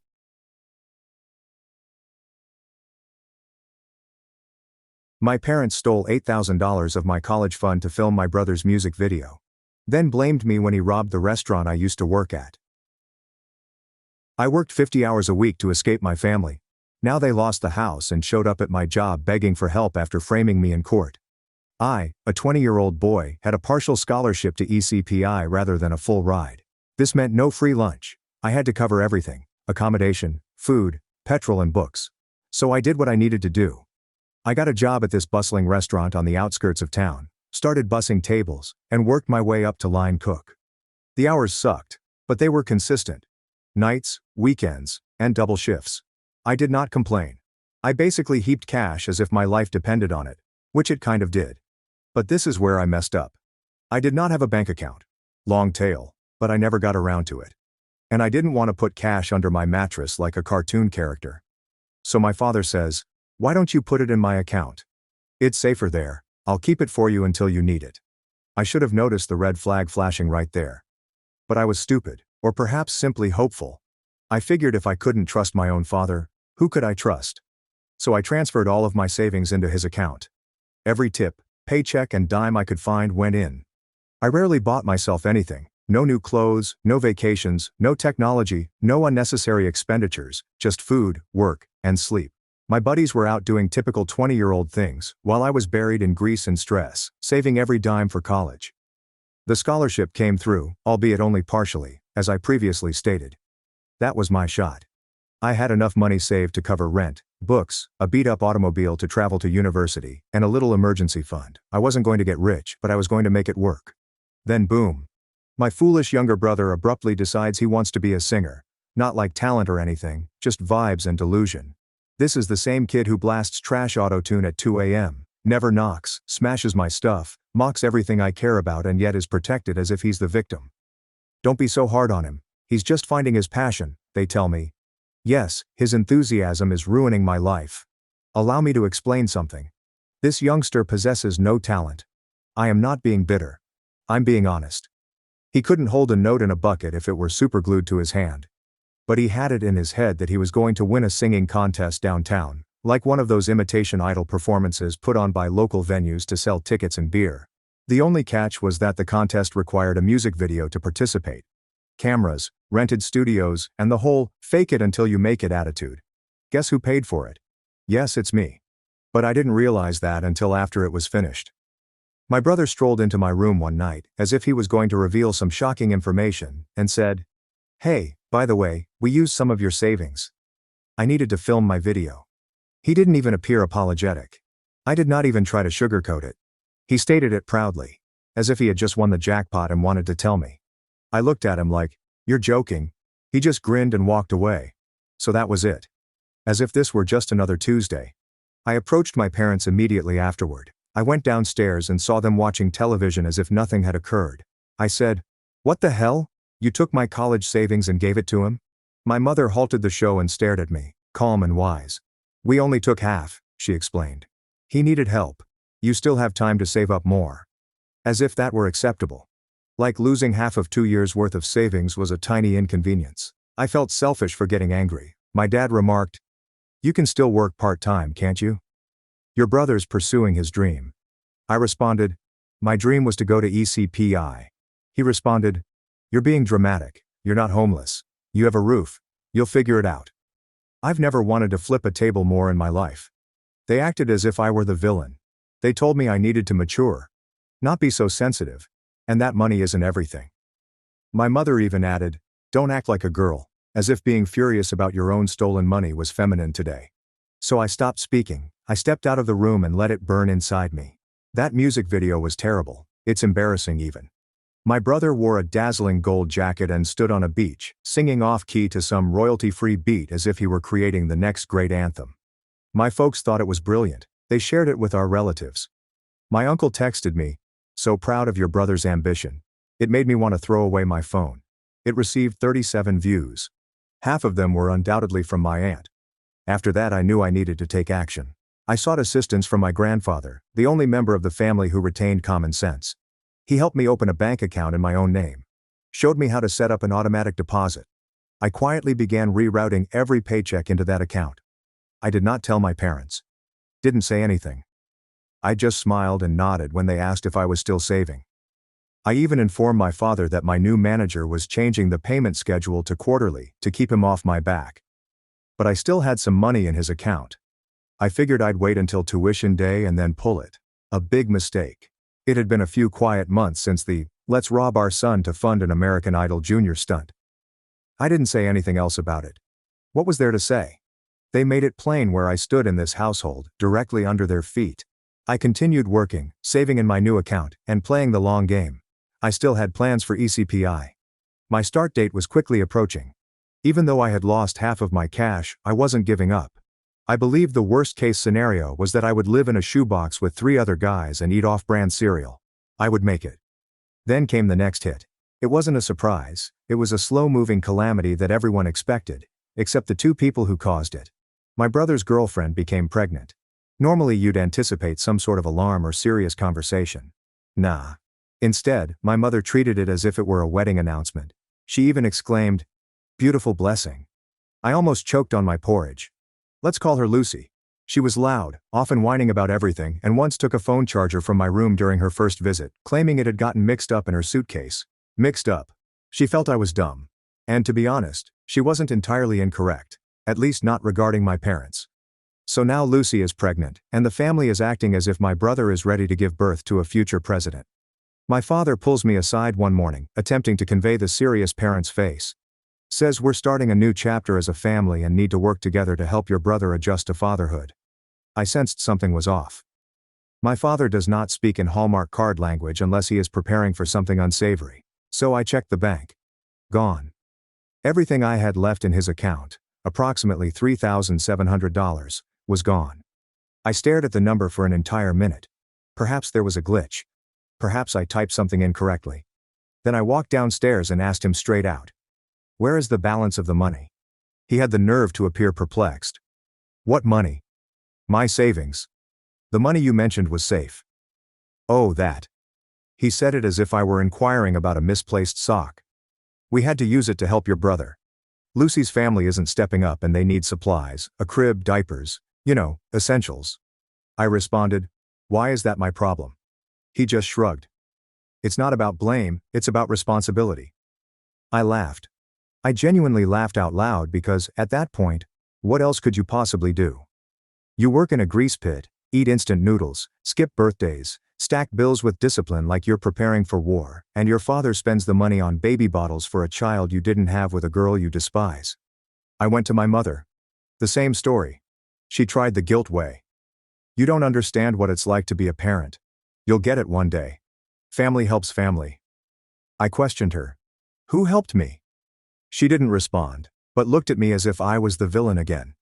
That's their favorite thing to do, transform each of my complaints into a "how could you say that" moment. I didn't yell or dispute. I simply walked away and sat in my room, staring at the wall for a long time. The figures kept flashing in my mind. Not only did I make $3,700, but I also worked for months to get there. I took up shifts at the last minute. I used to stand in the chilly alley during breaks just to breathe. Every Saturday night I declined because I needed the hours. Every double shift is gone, wiped clean as if it never happened. That night, I went to my grandfather and explained everything. He didn't speak much, just sat there, mute and nodded. He inquired as to how much I had left in my own new account. I answered him. Not much. But I started building again gently. He leaned back, looked me dead in the eye and said, "You can't build on quicksand. You're living with people who think they own your future." So I informed him what I intended to do. I told him I had to leave. Not later. Not after ECP I began. Now I did not feel safe in the house. Not physically, but mentally. I did not feel like a son. I felt like a goddamn vending machine that was shaken every time my brother messed up. My granddad stated he would help. He gave me enough money to buy an airline ticket. Did not ask any questions. Did not lecture me. I just handed it over, along with a folded up piece of paper with a name and number on it. A friend of mine. You can stay there for a bit. It's a small room but it's clean. Work nearby. That night I packed everything I owned. It's just clothes, a laptop, and paperwork. I left most of my belongings behind. Didn't say anything to my folks. I left a letter on the refrigerator. "I'm done being your plan B, don't contact me." I shut off my phone and took a taxi to the airport before the sun rose. I didn't feel free for the entire voyage. I felt weary. Deep weariness does not go away with sleep. It was as if my body had been holding back a breakdown until it finally let go. I crashed deeply when I arrived in the new city. I slept for 14 hours in the small room my grandfather's friend let me crash in. No noise, no guilt trips, and no walking on eggshells. Just silence. And for the first time in years, I wasn't worried about what might happen if I answered no. Then came the calls. Unblocked numbers. Emails. Even a letter. "Your brother made a mistake," someone said. "He needs help. Because guess who robbed a restaurant?" So I am finally out. New city. New room. My grandfather's buddy knew a person who needed help at a mechanic shop, so he got me a new job. Not glamorous, but preferable to cooking eggs for 12 hours in that hellhole cafe back home. I was getting some sleep again. No guilt trip with dinner. There was no stolen money. There have been no family meetings to discuss why my brother deserves more second chances than a lottery ticket. 3 weeks pass by. I'm grinding and saving. My grandfather promised he'd be the wall I never had. Then the text arrived. A blocked number. No name. Simply say, "Call us. It's an emergency." I ignored it. 10 minutes later, another. Then my granddad called me, and this time he sounded strange, quiet. "Your brother's in trouble," he remarked. I inquired, "What kind of trouble?" "He burglarized a restaurant." I assumed he meant robbed like he dined and dashed, or damaged a soda machine. But no. This dude actually robbed a restaurant. Mask, fake gun, and cash drawer. Real idiocy. I sat there staring at my phone wondering, how the hell does a guy go from bad singing videos to armed robbery? What's next? Grand Theft Auto. Apparently my brother got involved with several low-level wannabe gang members. He owes money. No one knows for what. My guess, marijuana, gear, or studio time, which he pretended was an investment. Regardless, the genius decides to demolish the restaurant where I used to work. The one that funded half of his garbage music career. Let that sink in. He looted the establishment where I had busted my ass. Where I scrubbed dishes until my hands broke, was yelled at by inebriated clients, and stacked my way to a dream he helped kill. This is the section that really gets my thoughts going. My parents begin blowing up my phone. Not to say, "We're sorry we took your money." Not to say, "You were right. We failed him." They want me to help him. As if that were even a possibility. First, it was my mother. She wrote something like, "He didn't mean to. He was just scared. Please. He's your brother." I did not respond. Then she called. I let it go to voicemail. Then my father went straight to the customary tone. "You're his brother. Family supports family. We need to hire a lawyer, and you're the only one with a job." That was the end of it for me. Not, "You're the only one who hasn't committed a felony." Not, "You're the only one who's responsible." Just, "You're the only one with a job." It wasn't even about guilt anymore. It was about usefulness. I went back to being an ATM, the backup plan, a scapegoat. They didn't mind that I departed, they didn't care how, they simply understood I was still useful. And get this, they tried the "we'll pay you back" lie again, like I'd believe it for a second. These guys could not repay a library fine. My granddad called again. This time, he was enraged. Not at me, but towards them. "They told the public defender you were coming up to help," he informed me. I requested his assistance. "Help with what?" He responded, "Money, bail, testimony, I don't know, but they're using your name." I hung up and sat with it for a while. Allow it to marinate. They weren't simply asking for assistance. They were preparing me to be part of the cleanup crew again. Like clockwork. As if nothing had changed. Then I recalled something. I never informed them where I relocated, but I overlooked one minor detail. My brother had access to my emails when we lived together. He probably dug through it one night when I left my laptop open, saw the ticket confirmation I forwarded to my grandfather, and knew where I went based on the city and date. That was my error, but I was not going to let it develop. I called the public defender's office and inquired whether my name was listed as a financial contact. They asked who I was. I supplied my entire name, and the person on the other call remarked, "Oh, you're the older brother. We were told you'd be providing witness support and some funds for defense." I almost laughed aloud, as if this were a court TV show, and I was flying in to defend my brother's honor. I said, "Yeah, that's a lie. I'm not involved and I won't be." The woman sounded shocked, then furious, as if she'd been fed rubbish. She thanked me and stated that she would remove my name from their records. But that wasn't the end of it. Of course not. That night, I received an email. My mom. Long, theatrical, and full of bullshit like, "He's your brother no matter what he did. We're all hurting. Please don't abandon your family. This is the time we need you the most." I didn't even finish reading. Simply press erase. The next morning my father texted, "If you won't help, at least don't talk to the police. Please forgive me." I hadn't planned to, but now I wondered why they were so concerned. It turns out there were several security cameras, and the moron did not wear gloves. Fingerprints, face, shoes, everything. It was the lowest IQ robbery in town history. But guess what? My mother told everyone that he did it because he was influenced by terrible individuals, and he came from a lovely home. She even attempted to utilize my name throughout her sympathy tour. He said, "Even his successful brother is devastated." I am not devastated. I am free. Do you know what I did after reading that? I booked a bus ticket to see my grandfather. I sat with him for an hour and told him everything, and he simply nodded calmly as always. Then he replied, "You want to cut them off completely?" I responded, "Yeah." He added, "Then do it. Stop asking for permission." After the restaurant incident erupted and I urged the public defense to remove my name from everything, I hoped they'd get the hint. I was not involved. I was not going to be involved. I had had enough of playing the loyal son to those who would throw me under the bus for a lunch. But that is not how people like my parents behave. In their universe, no one truly means no. You haven't been guilted enough yet. So when I indicated I wasn't going to help, they didn't hear "end of conversation." They heard "challenge accepted." First they both sent SMS all day, every day. My mom's messages were filled with sobbing emojis and Bible quotes. Things like this. "A family divided cannot stand. Your brother is hurting. We are all hurting. This is your chance to prove you're better than what you've become." Better than I have become? Lady, I work 50 hours each week, pay my rent on time, and have not committed armed robbery. What else do you want? My father's texts were the reverse. He'd alternate between threatening me and seeming like he was negotiating a business deal. One moment it's, "You want to go to war with your own blood?" And the next, "If you help us now, I'll make sure you get your money back." Dude is still acting as if I am waiting for a reimbursement from the bank of backstabbers. Then my phone rings at work. I didn't give them my employment information, so they started calling the front desk.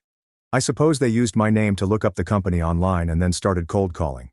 It started with, "Can you pass a message to him," and progressed to, "We're his family, he's in danger." It was as if they were attempting to deceive the receptionist into panicking and transferring them. My supervisor calls me in and asks what's going on. I described the family drama in the least dramatic way imaginable. I just told him my parents are nuts and are attempting to drag me into my brother's legal problem. He agrees, says he has seen worse, and instructs the front desk to block the number. Thank God for individuals who have worked long enough to recognize craziness when they see it. I blocked all the numbers I knew they used. I changed my email address and made all of my social media profiles private, essentially creating a digital moat around my existence. But, like cockroaches, they discovered new cracks to crawl through. One day I came out of work to find a car parked across the street. Beige Honda with a scratched bumper. I didn't think much of it until I noticed someone walk out and begin waving. It was my mother. She drove for hours to find me. There is no warning or advance notice. It just appeared as if this was a pleasant surprise reunion rather than a psychological ambush. I turned and headed back inside, as if I had forgotten something. I told my employer, "Hey, I think I'm about to have a stalker moment outside." He looked out the window, saw her pacing, and asked, "Want me to call the cops?" I didn't say yes, but neither did I say no. Eventually she departed, probably drove all the way back feeling proud of herself, like if she had done her best. As if turning up at work was a kind gesture rather than something completely improper. The following day, she put a letter under my flat door. There was no envelope, only folded paper with one page, handwritten, and the scent of her perfume lingered. I ripped it in half and threw it away without opening it. That night, I called my landlord to inquire whether someone had been spying around the building. He examined the camera and confirmed her arrival. I waited outside for 15 minutes, and then left. At least she didn't try to break in or knock on doors. Small wins.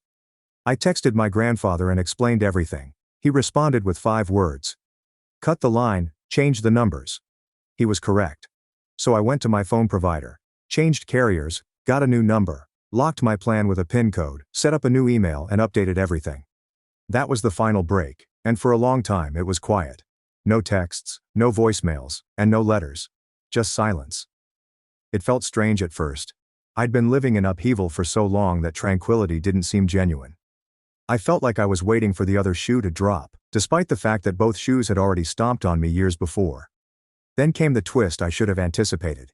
They began calling my friends. I received texts from old high school friends, former co-workers, and even a guy I hadn't spoken to since sophomore year of college. "Hey man, your mom just reached out to me on Facebook. Said she's looking for you. Is everything okay?" Everything is okay, except that my parents are on a countrywide hunt to guilt me back into being their unpaid lawyer and emotional punching bag. One guy stated she messaged him, "You're his friend. Please help him understand how much we love him." She didn't mention the part where they took millions from me and tried to emotionally blackmail me into sparing their favorite child from jail. I sent the identical message to every friend. Please block them. They are no longer a part of my life. The majority of them did. A couple did not comprehend and attempted to mediate the situation. I also cut them off. My life has transitioned from non-stop cacophony to clear air. It felt like I could finally breathe again. Do you know what I realized? They didn't try to make things right.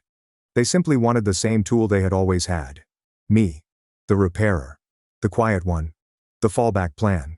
That was not going to change. So I decided to modify something else. I entered a lawyer's office. Not because I intended to sue them. I knew I wouldn't get that money back, but I wanted to write something, a legal letter. Something like, "This guy has no responsibility for his brother's case, finances, or support." It took 30 minutes. It cost me $100. Best money I've ever spent. The lawyer forwarded a copy to the public defender and another to their home address.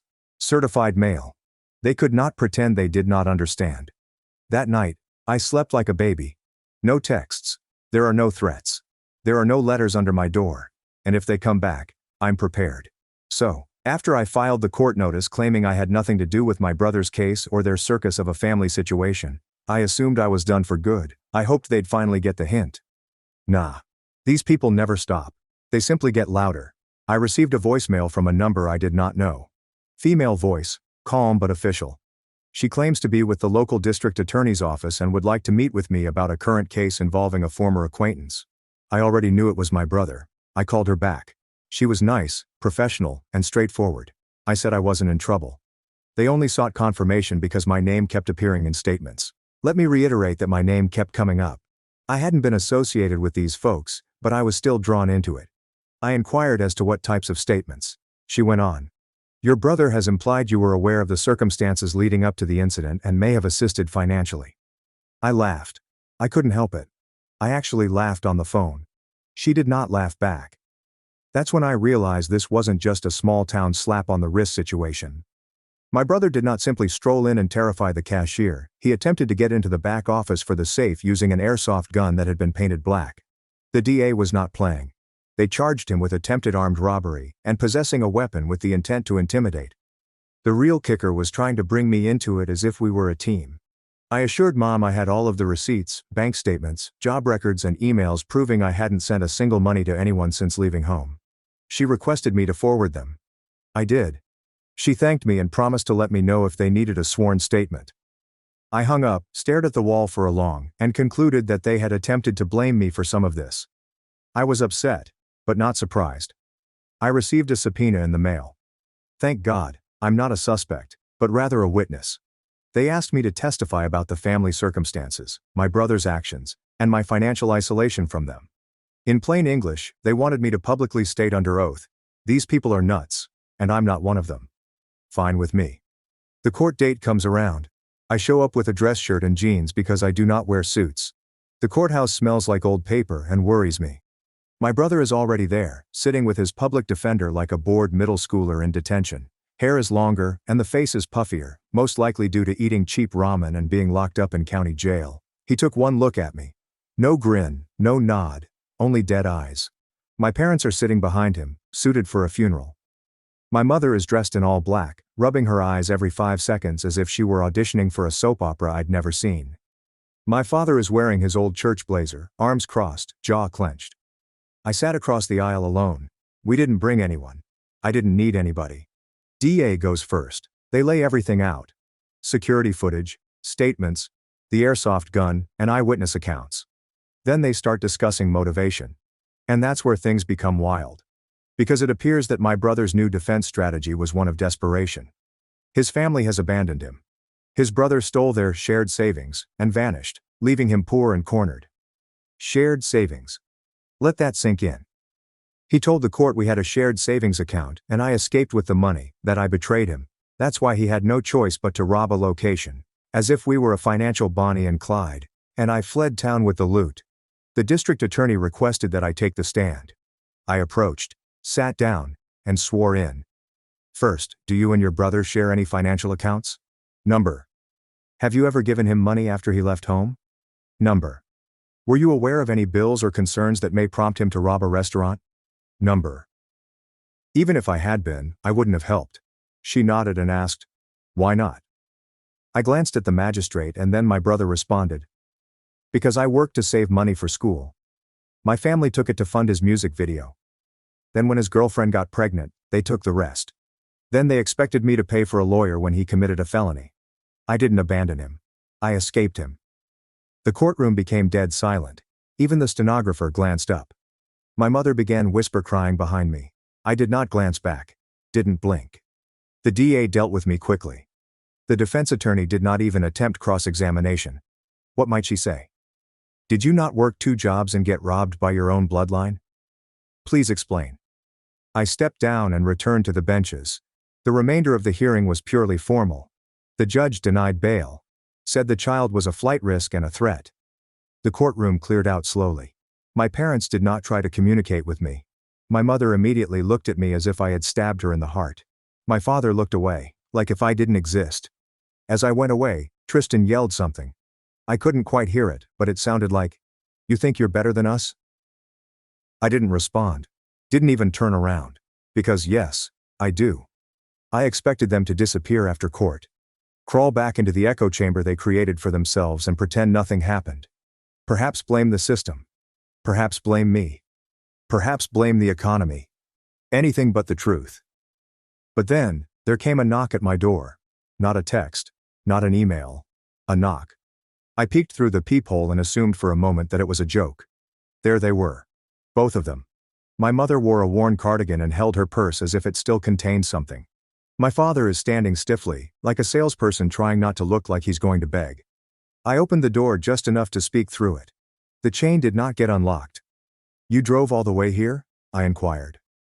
My mother rushed in before my father could say anything. We didn't know what else to do.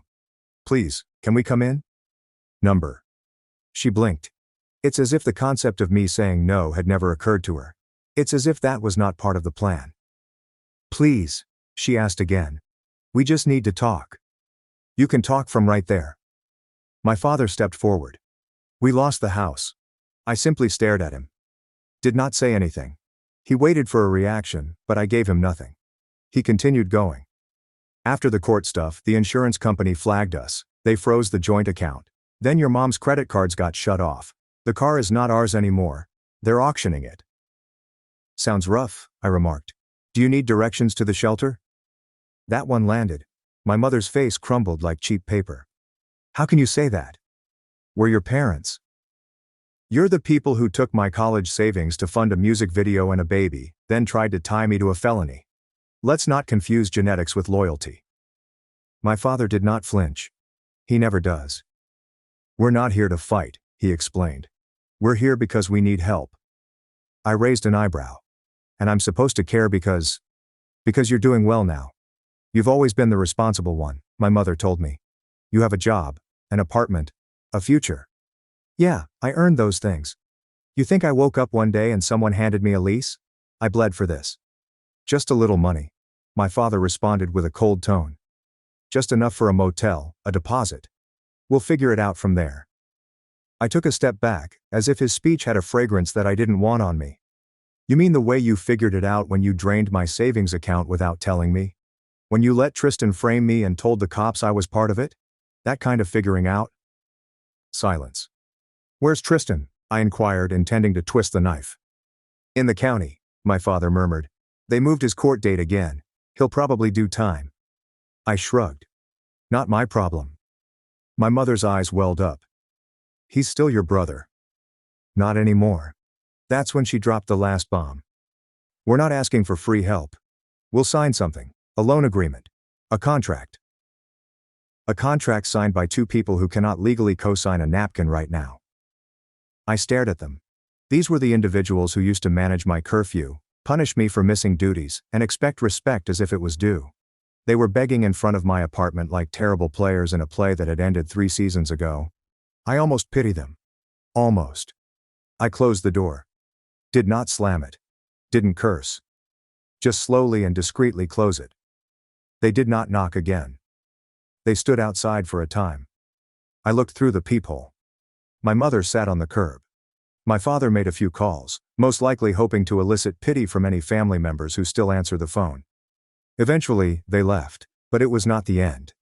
They tried again. This time, with the assistance of an aunt. She slipped a message underneath my door. Said I was being unjust. He said my folks were just trying to rebuild. He claimed Tristan had paid enough. I returned the note back to her, writing 2 words on the bottom. Not interested. You don't recover from what they did. There is no undo button for betrayal. There is no apology that will unstab you. When they chose my brother repeatedly, they made it obvious who I was to them. The emergency wallet, the responsible son, the one they could empty and discard whenever things got tough. They chose him. Now they can keep him. I blocked all of the numbers I hadn't already. I changed my locks. I told the building manager not to let anyone leave without a call. And I went to work as if nothing had happened, which it hadn't. Not really. People like that do not change. They simply ran out of people to leech off of. And they simply ran out of me. I walked away a year ago. A full year of no family vacations, no guilt texts, just checking phone calls, silence, peace.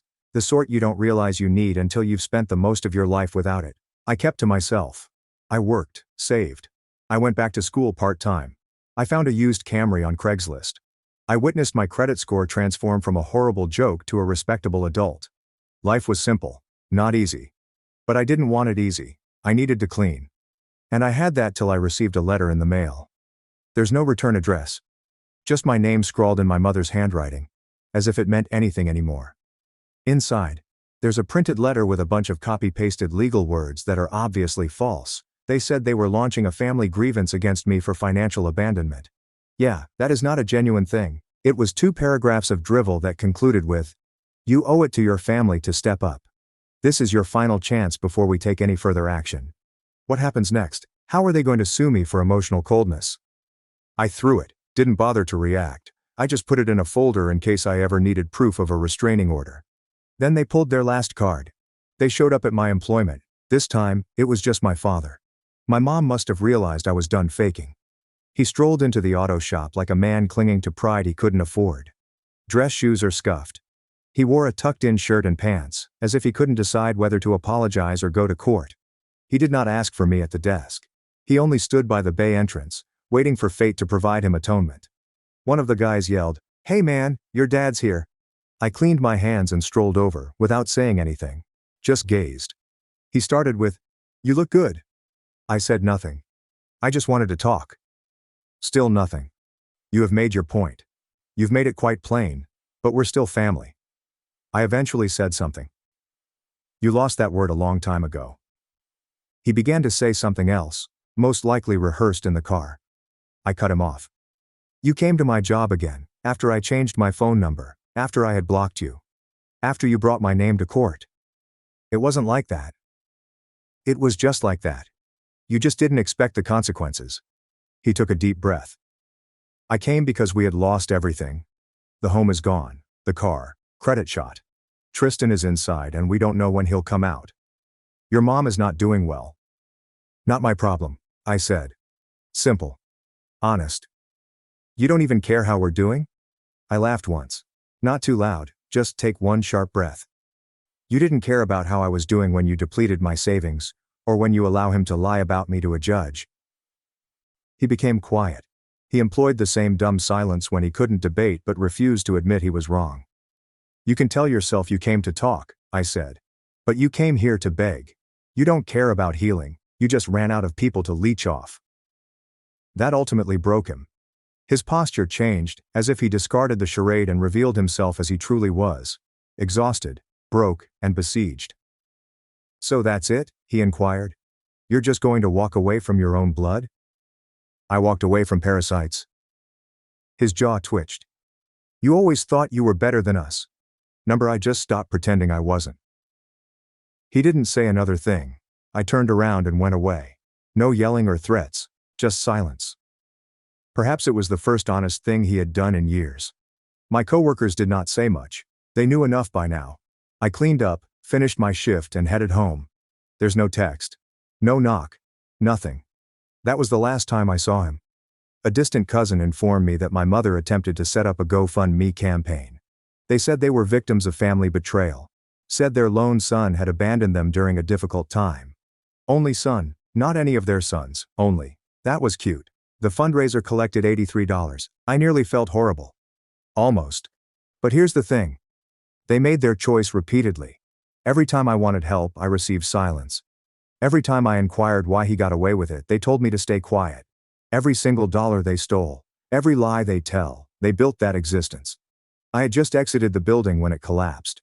Now I reside in a peaceful one-bedroom with no yelling through the walls. I pay for everything myself. I joined ECPI. I didn't need their help. I didn't need their apology.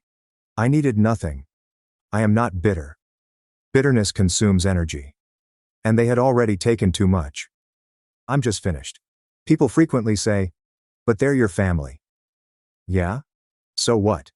People who treat you as if you are a backup plan do not deserve your loyalty. My parents attempted to wreck my future in order to mend the catastrophe they had allowed my brother to create. They can now reside there. I am not going back. Not for court. Not for Christmas. Not even during a funeral. They had a son and threw him away. Years later I graduated with honors. I never liked ceremonies, but that day, I stood on stage with a calm smile as they pronounced my name, their surname, not their pride. Today I am a university instructor. Not because they backed me, but because they had lost me. What about them? They fell apart. Debt collectors. Unpaid invoices. Loans in one another's names. They arrived at the emergency room one by one, fevers, stress, collapsing under pressure. The consequences of finally catching up, however, were the true source of the heat.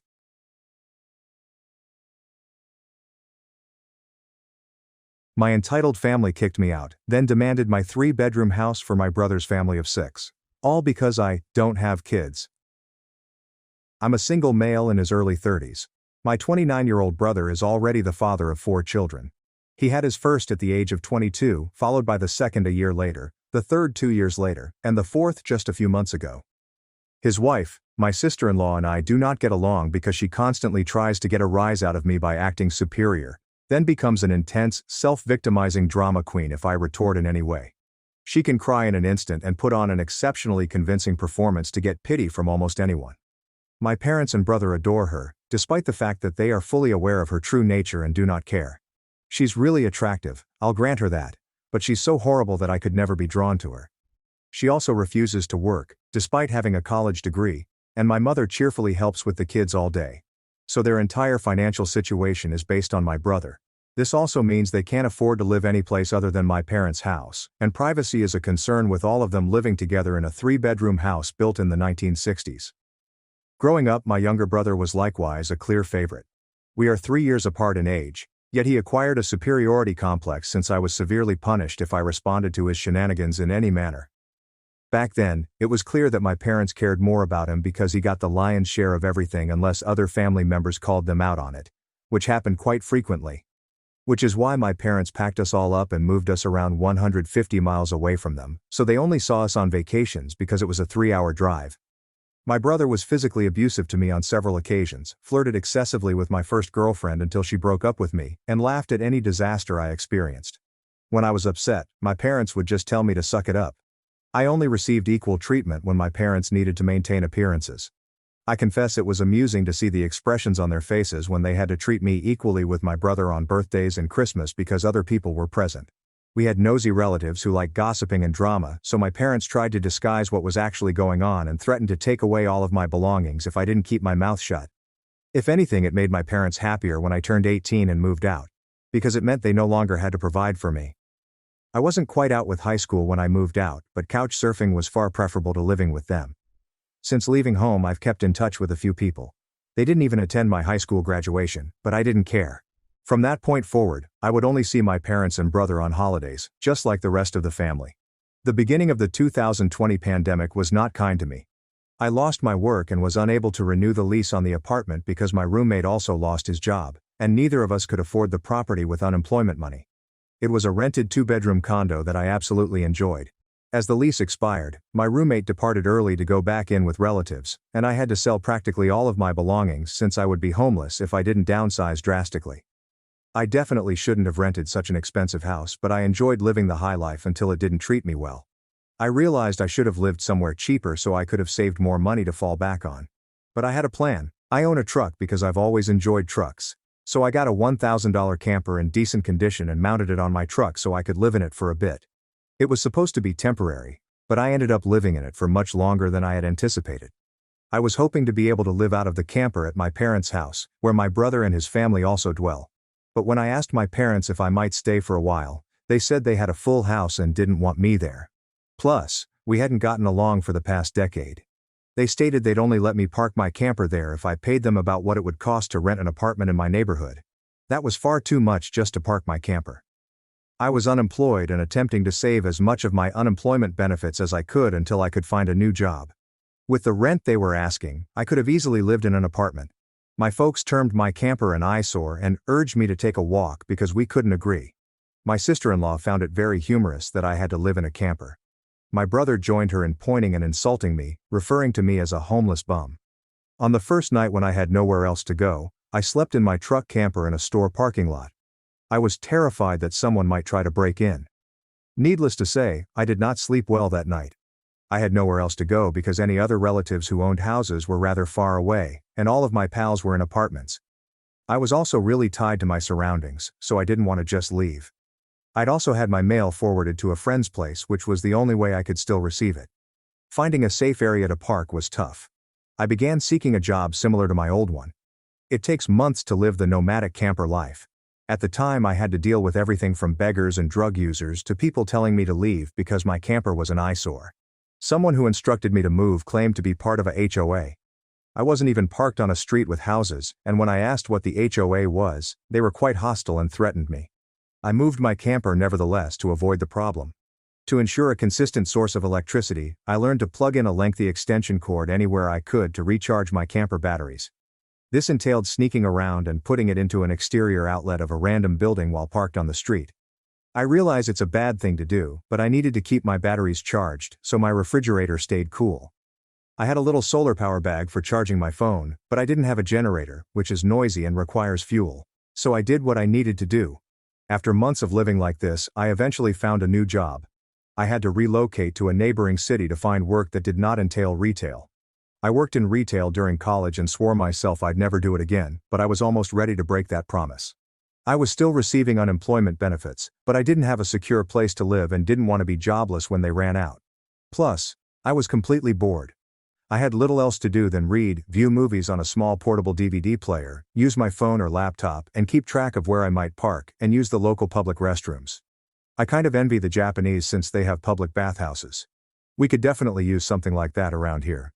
When I finally found a new job, I essentially lived in the back lot of the building by the warehouse, where no one else appeared to bother utilizing the old employee parking spaces because they were so far in the back that the area was almost forgotten. My boss, The firm owner actually preferred this arrangement because I was willing to work any shift I could get as long as I got enough sleep. He even let me remove the camper from my truck and park it in one of the slots so I could drive around without it. I'm not sure if this was legal, but no one harassed us about it the entire time I lived there. I didn't have to deal with many trespassers, there were a few, but security personnel led them away.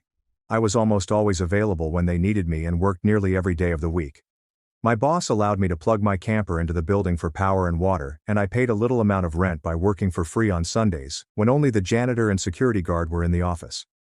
Aside from that, I generally had to shower at a friend's place or at my local gym because the camper had no shower and only a portable toilet. I didn't want to fill it because emptying it is a dreaded duty, so I used other bathrooms whenever possible. I had a key to the warehouse and could use the bathroom at any time.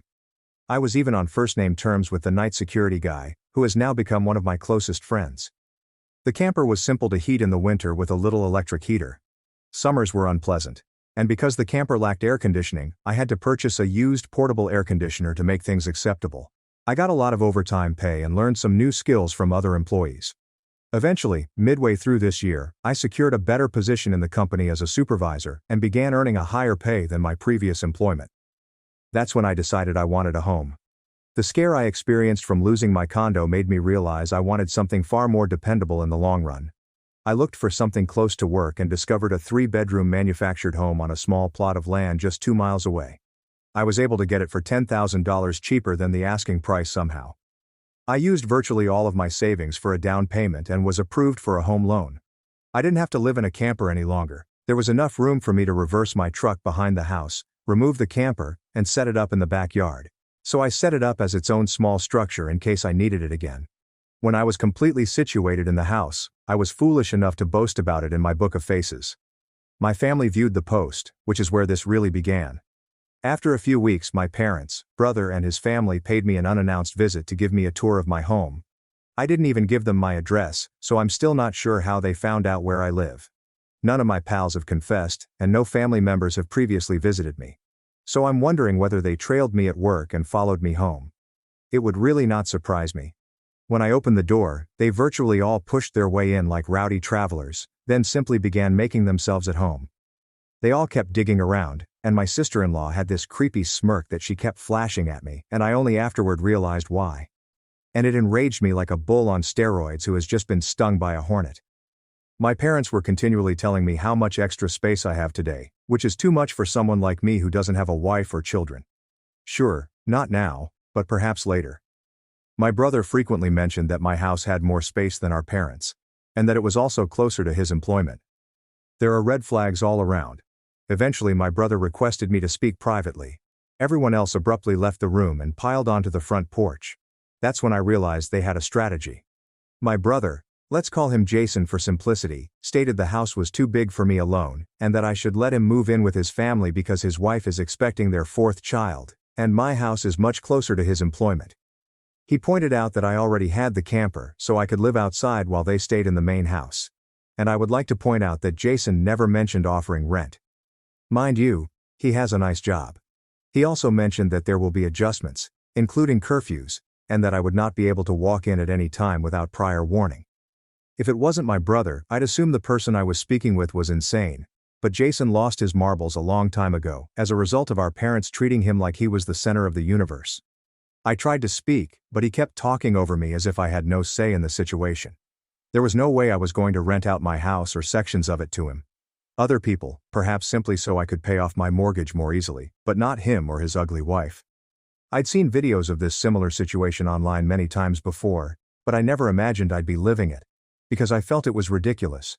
However, my dad, brother and sister-in-law all meet the description of narcissistic entitled crazy. So I grabbed up my phone, set it to record, and just held onto it. Jason didn't seem to care or notice what I'd done, and instead sat there with his arms waving around, babbling about all the reasons he wanted my house. Then he moved from saying that to appearing as if it was a done thing, reaching out to shake my hand. That's when I finally showed my backbone and yelled, "Hell no!" I said it loud enough that Jason fell backward for a moment. I had rarely raised my voice to him at that level since I was chastised by our parents whenever I did. But it was my house, not theirs. My spine can shine as much as it wants here. I stood up and told him that my house was not for sale, and acted as if I would let him move in just because he wanted to make it happen. I bought my house for myself, and it's not my responsibility that he keeps having children and staying with our parents because he can't afford to move out. Jason got as close to me as he could without touching me, telling me I didn't deserve the house and that he wanted a better location for his family to live. I laughed in his face and said it was total bullshit because I had worked hard to be able to buy my home. Of course I earned it. Jason began ranting that I don't have a wife or children and don't need all the room, so I might as well give it to him. I replied I wasn't giving him anything, and he never offered to pay my rent. If I let him move in, I'd still have to pay the entire mortgage on my own house while not being allowed to live there. Jason then informed me that he shouldn't have to pay rent since his family comes first, and our parents assured me that I would do this and that. He yelled, as if their words were law or something. I told Jason that they didn't have the authority or power to offer him my house. Then, right on time, my parents and sister-in-law barged back in through the front door and encircled me in an attempt to force me to agree. There was a lot of fighting, but from this point forward, I heard the statement, "Just do it for Jason," more than I can remember. During the fight, I told them all that they had no say in my life or my house and should leave before I contacted the cops. My sister-in-law shouted the most at me, saying she was pregnant again and I couldn't do this to her. I said I did nothing to her. She basically expected she could take and take from me, as if I would simply allow it. I had no obligations to her or her family. Then I labeled her a stuck-up, who never respected me, therefore I don't care what she thinks or how many children she has. I have no pity for her. She will not be living at my house. Well, that enraged her enough to assault me. She landed a nice strike on my face and tried to do more, but my brother pulled her back, kicking and shouting. She was insisting that he let her go so she could scratch my eyes out. The phone I was carrying captured almost everything, so I held it up and threatened to call the police if they didn't leave right away. My parents told Jason that they were leaving. Then my mother told me I had a week to come to my senses. I told her I wouldn't be there and not to return. Then I informed my sister-in-law that my phone had recorded everything, and that if she tried anything, I would file charges for assault. She screamed at me and stormed out, screaming loudly and holding her face in her hands. My mother was the last one out the door, telling me that I needed to do this for Jason and my sister-in-law. I responded by saying I wouldn't be there. Update 1. As I mentioned in the first half of my piece, many people will find this unbelievable and lengthy. Yes, I am aware that there are already similar sounding posts online. I've seen several of them lately. But those posters don't have a monopoly on this type of shit happening to them. If anything, I'm surprised this site hasn't been better weaponized against this type of behavior, given that entitled individuals should be more frightened of being exposed here. Anyway, I don't blame anyone who phones. I would too if I were reading this. However, after reading this and my first article, you'll understand how messed up my parents are. In my life, they were the source of all evil that spoiled my brother into the he is now. And they've never offered me a real reason why. And I fear there isn't one. Some individuals can't explain why they make decisions like kid favoritism, so all they can do is try to stand up for the child they supported, which is precisely what my parents tried to do. And I've almost completely destroyed their lives as a result. Not in the legal sense, but rather in an emotional one. After kicking out my parents, brother and sister-in-law for attempting to force me to hand over my new house to my brother, I immediately took to social media to tell the entire family the story. It spread quickly, but you won't find it anymore because it was all erased some time ago, and I made my own profile private. I posted about it because I knew the first thing my family would do when they got home was try to alter the events to make me the villain. And I was precisely correct. But I had about an hour to get started before they arrived, and I had video evidence to back up my story about what they did. No, I don't intend to show the video here, so don't ask. Being proactive paid off since I quickly gained support from a large number of family members. My dad, brother and sister-in-law may have been planning their own post, but it was too late, so they didn't bother attempting to lie much. My dad, Jason and sister-in-law had a few flying monkeys to help them, but not much else. Many others already knew how entitled they were, so what happened was easily understood and accepted. There was one particular person who called me. I'm not sure who they were, but they told me I was a terrible brother and that I needed to make room for a real family man. I immediately hung up and blocked the number. This was not a rerun. After a week, my parents showed up with Jason on my front porch, just as they had promised in their previous ultimatum. They rang my doorbell repeatedly and hammered on the door until I replied. I opened it just a crack, and they tried to push their way back in, but I'd added a couple of latch chains to block it, and I even held myself against the door for good measure. My father and brother begged me to allow them in, but I refused, saying I was filming everything and would call the cops if they tried to break in again. My mother soothed them and then, in her sickly sweet tone, asked whether I was ready to let my brother move in. I instructed her and the rest of them to go and never return. My mother shed crocodile tears and questioned why I couldn't just do this for Jason, my loving brother. I smiled and frankly stated that I do not love him as a brother because he treated me like that for years, and they merely encouraged him to do so.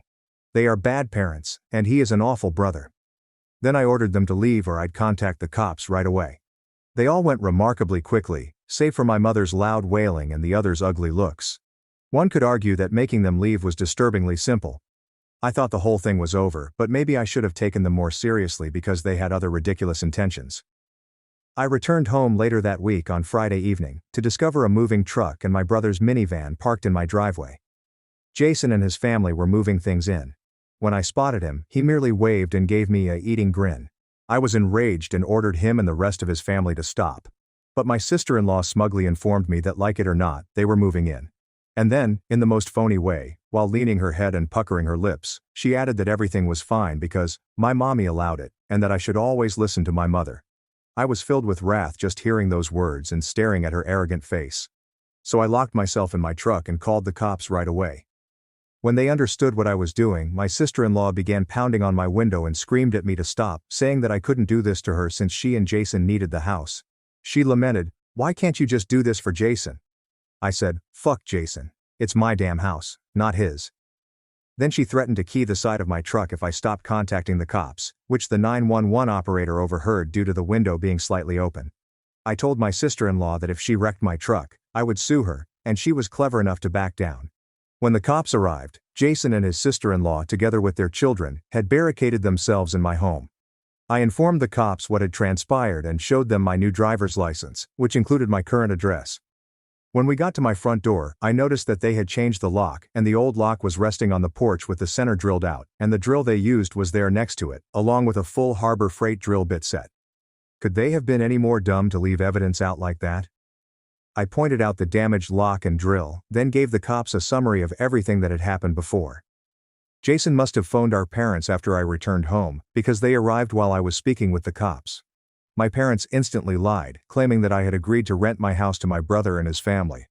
I stated that it was an easily proven untruth in one way or another. So Jason and my sister-in-law finally emerged from my house with some paperwork in hand. They both looked pleased, as if they had outsmarted me. They had created and printed a bogus rental agreement, but it did not include my signature. There was a signature, but it did not look like my handwriting. I don't think any of them have ever seen my signature, thus that was extremely stupid of them. I told my dad and Jason that it was absurdly obvious fraud, and if the cops investigated, they'd easily figure it out. I stated that I did not believe they would benefit from going to jail or court. It could even cost Jason his job, which is his only source of income for his family. I also stated that if anything of mine was lost, stolen, or broken, I would hire a lawyer and file a lawsuit for damages, as well as notify CPS.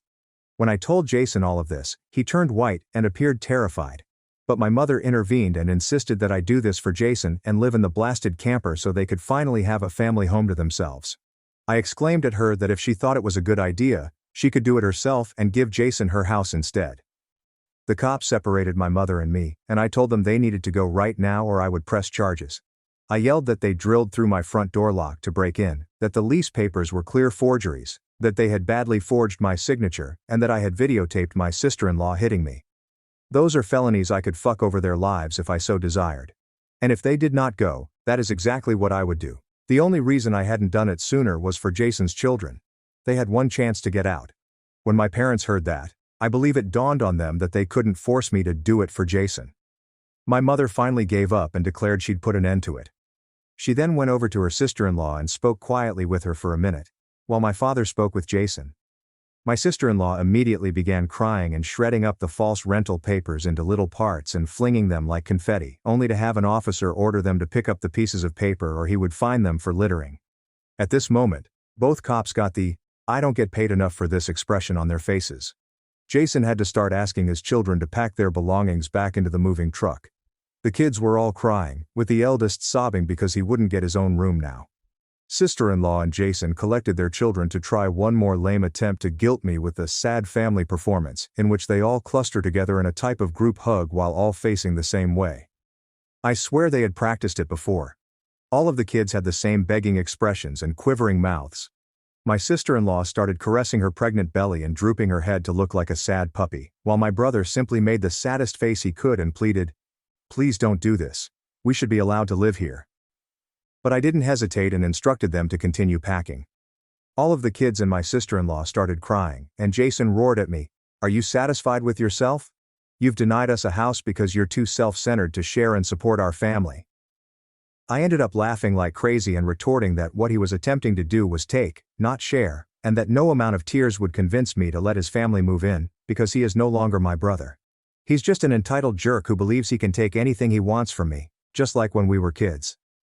Jason began F-bombing me until the authorities told him to stop or he'd be arrested, regardless of whether I wanted to press charges. He sucked in his lips, his expression a mixture of fear and rage. I asked the cops if they could stay until my parents, brother and sister-in-law had departed, and they stated they wouldn't leave until this was handled. In fact, 2 cops turned into 4 in the next few minutes as more cars arrived. For whatever reason, this gave my parents an extra push to get started. I made Jason give me the keys to the new lock he'd installed on my front door, even though I ended up getting another lock the next day since I wasn't sure whether he had duplicate keys. He was quite reluctant to hand them over. Then, instead of handing them to me, he flung them down the street and into a storm drain, telling me to go get them myself. But one of the cops chastised him for it and ordered him to go collect them. He had to remove the grate off to get to them, and he got somewhat dirty in the process. When he got the keys back, he snarled and slammed them down in my hand. I then told everyone to go and never come back. My mother stated I'd be disowned for this, as if it were a threat to me, and I told them that then. I jokingly remarked something along the lines of, "Oh no. That means I won't be able to come to any holidays with you guys, where I always get treated like shit by you all anyway because Jason has always been your obvious favorite. You mistreated me as a child, so if Jason ever needed an organ donor, I would refuse to give him anything. So do what you always instructed me to do when I was abused by all of you. Suck it up." My parents were taken aback when I said all of that, and the quartet of cops looked quite scornful at them as well. I tell you, if you want to put terrible parents like mine on the spot, confront them in front of cops because they are unlikely to do anything stupid then. My mother started crying and going away. My father stood there, looking like he wanted to punch me, while Jason hugged his children in defeat. Oh, and my sister-in-law was having a tantrum on my front lawn. They eventually formed a line, handed out boxes and left my residence. Nothing had been unpacked yet, so everything was pulled out immediately. But as I was doing it, my mother continued telling me that it wasn't too late and that I could still do it for Jason, each time trying to haggle harder to persuade me to alter my mind. She said Jason could pay the rent if I let them remain. When that didn't work, she suggested I move back in with them and let Jason rent my house so I didn't have to share the building.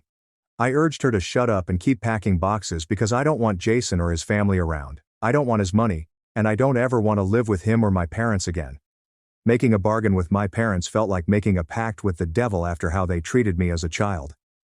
My sister-in-law threw another tantrum after hearing that. She put a box down and sat on the ground, having a pity party since she didn't want to return to living with my parents. She just sat there, angry and heartbroken, until everyone else had finished. She didn't want to get up when it was time to go. They eventually moved everything out of the house and into the truck. So, before they went, I ripped into my parents one last time about all of the things they put me through growing up, and with 4 officers standing there, they couldn't do much more than stand there and take it for once. I called them out on a variety of incidents, including how they couldn't simply do something nice for me, such as allowing me to stay with my camper when I was homeless and trying to get back on my feet. How they let Jason and his sister-in-law mock me and label me a bum. So, who is the bum now? They wanted to kick me out of my house so Jason could stay for free. However, when I needed a place to stay, they wanted to charge me more than I could afford simply to park my camper because they knew I was out of work. When I told them all of it, the cops gave me even more scornful looks. So I put my parents on the spot once more, asking them what I had done aside from being born to deserve being treated so poorly. Because when I finally achieve any success in life, they want to take it away from me for their favored child. They'd rather I give everything to Jason and keep nothing for myself. I bought my house using the money I earned. I owe them nothing. And I will never ask them for anything else because they clearly see me as nothing more than a doormat or a cash cow. I received no responses from them. They just stood there, like fish out of water. So I continued to rant and ask them what in God's name made them believe they were such good parents after all of that. This time my father's face was flushed with embarrassment rather than rage.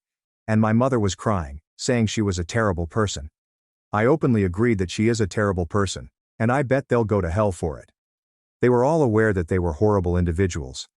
But if I had called them out on all of this in private rather than in public, they would have gotten angry and continued to act as if I was in the wrong. They simply maintained the denial for so long that it became ingrained in their personality. My mother buried her face in my father's jacket, crying, and my father appeared more defeated than I had ever seen him. Jason and his family avoided me completely as they finished packing everything back into the moving truck. I made certain that nothing of mine was stolen, despite the fact that I hadn't had much time to acquire any furnishings. I was lucky to have a couch at the time.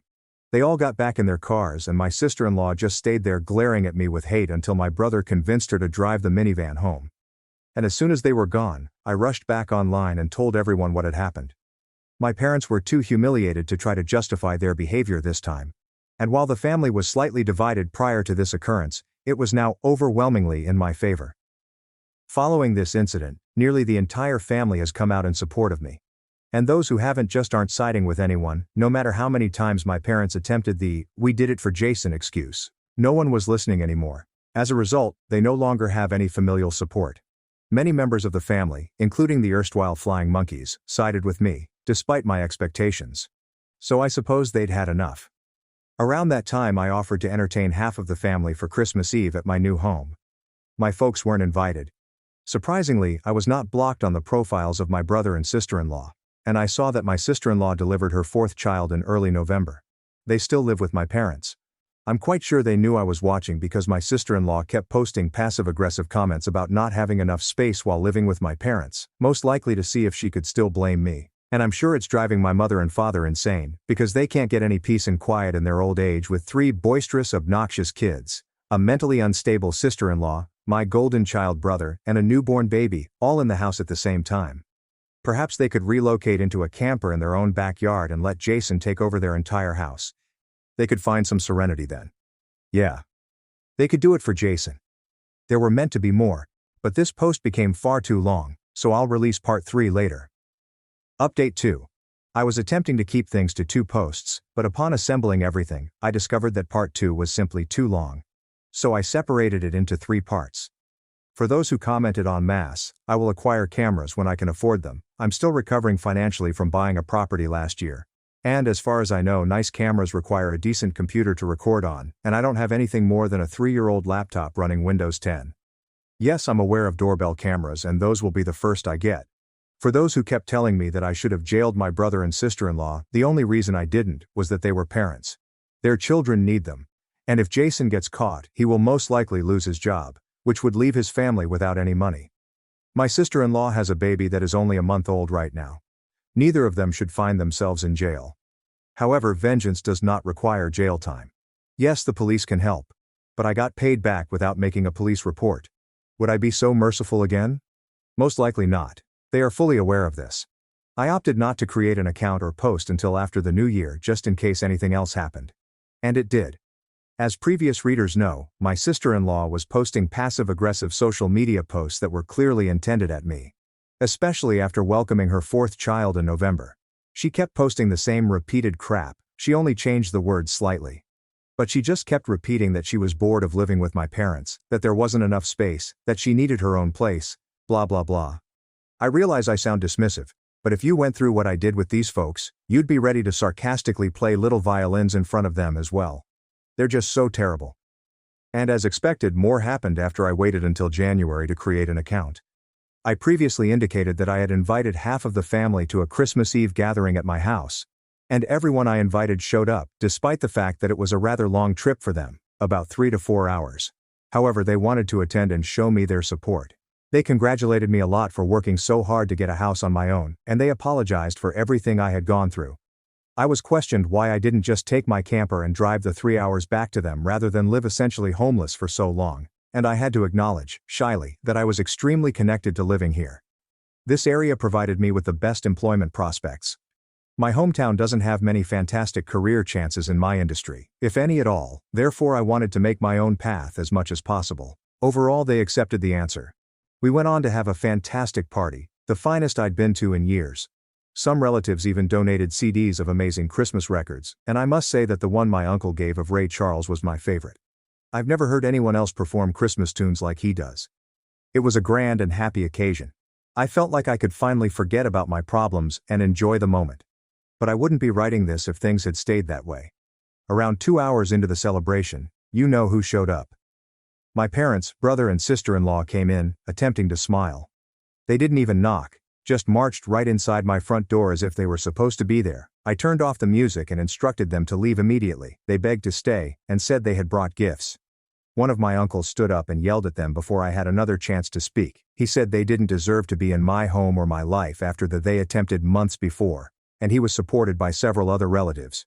Mind you, this person is my mother's brother, and he used to adore her until he learned about that occurred between me and my parents. My grandparents, my mother's parents, as old as they are, immediately intervened and told my parents that if they wanted to make peace with me, it was far too soon. They've never been more disappointed with them as they were this year. They'd kept their affection for my brother hidden from inquisitive eyes for a long time. But nobody was fooled anymore.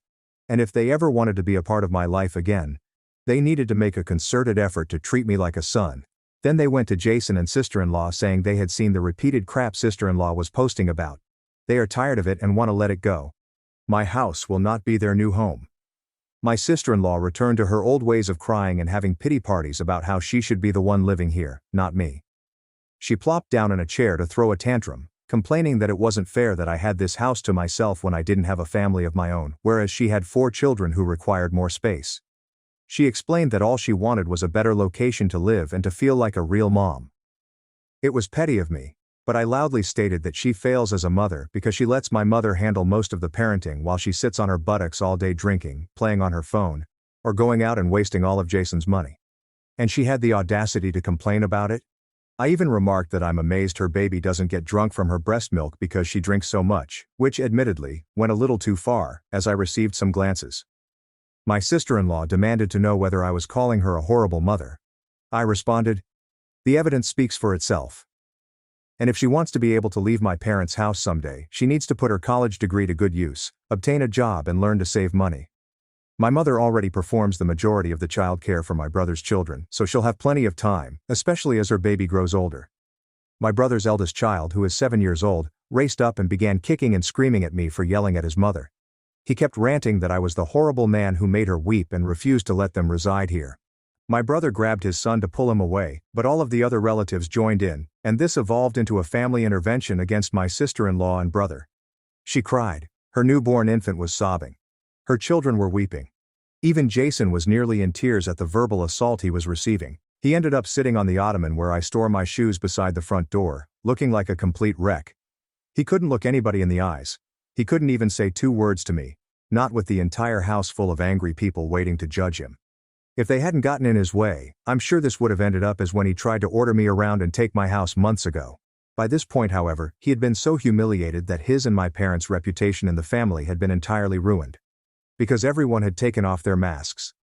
Soon after, my parents, brother and sister-in-law all fled in defeat. The celebration resumed, and we all avoided discussing what had just happened for the remainder of the evening. Because the majority of the grown-ups had been drinking, everyone spent the night at my place. I even let some of them sleep in the camper to make sure there was adequate space. I confess, it also works well as a guest house. My relatives had also requested a tour of it previously, and they couldn't believe I'd been living there for around 2 years. I received a lot of inquiries about it, such as what the summer and winter were like. I woke up earlier than everyone else on Christmas morning, with a fresh pot of coffee and some ibuprofen in case any of them had spiked eggnog hangovers. I was congratulated for being a far finer host than my parents ever were, and we all promised to do it again next Christmas. After Christmas, my sister-in-law eventually stopped making apparent digs at me and erased all of her prior posts. However, just after the new year, she posted a new post whining about how she tried to get my parents to buy a camper like I did so it could be put up in the backyard, and Jason and his family could use the entire house as their family home. Well, it's never fun to taste one's own medicine, and my parents strongly opposed the idea. I've heard that no one is going to force them out of their own home, let alone their main bedroom. The post was only online for a few days before my sister-in-law took it down, and she hasn't posted anything since then. She likes to complain, but if a tree falls and no one hears it, can it still complain? Sister-in-law, I assume, has recognized there's no purpose in doing it if no one hears her. And Jason cannot afford to relocate his family out on his own salary anytime soon. I would not be surprised if they have another child within the next few years. Things have settled down for me since then. I've even asked some pals around for poker night. I'm terrible at poker because I can't remember anything, but who cares? We get to drink beer and eat junk food while acting like morons. We all stocked up on Whoppers from Burger King and went at it the best way 4 mature men can when they just want to have a good time and get pissed drunk. Maybe around the summer I'll look into dating someone. I am not exactly getting younger here. Fingers crossed that everything goes smoothly. My camper is currently sitting idle in my yard, and I'll admit that some days I go out there just to spend time in it. I lived in it for 2 years. It feels like my second home, and maybe one day I'll be able to utilize it for camping as intended. I've never gone camping. My folks thought it was a waste of time, so this will be an entirely new experience for me. This is pretty much the conclusion of what transpired. My parents, brother and sister-in-law have all steered clear of me. In fact, they appear to have returned to their previous behavior of ignoring me before I purchased a home. Not that it worries me at all. It's better that way. But they will inevitably return in some form. I know they will. I wonder what idiotic thing they'll do next. If anything noteworthy like this happens again, I will write another post. If the account is still active.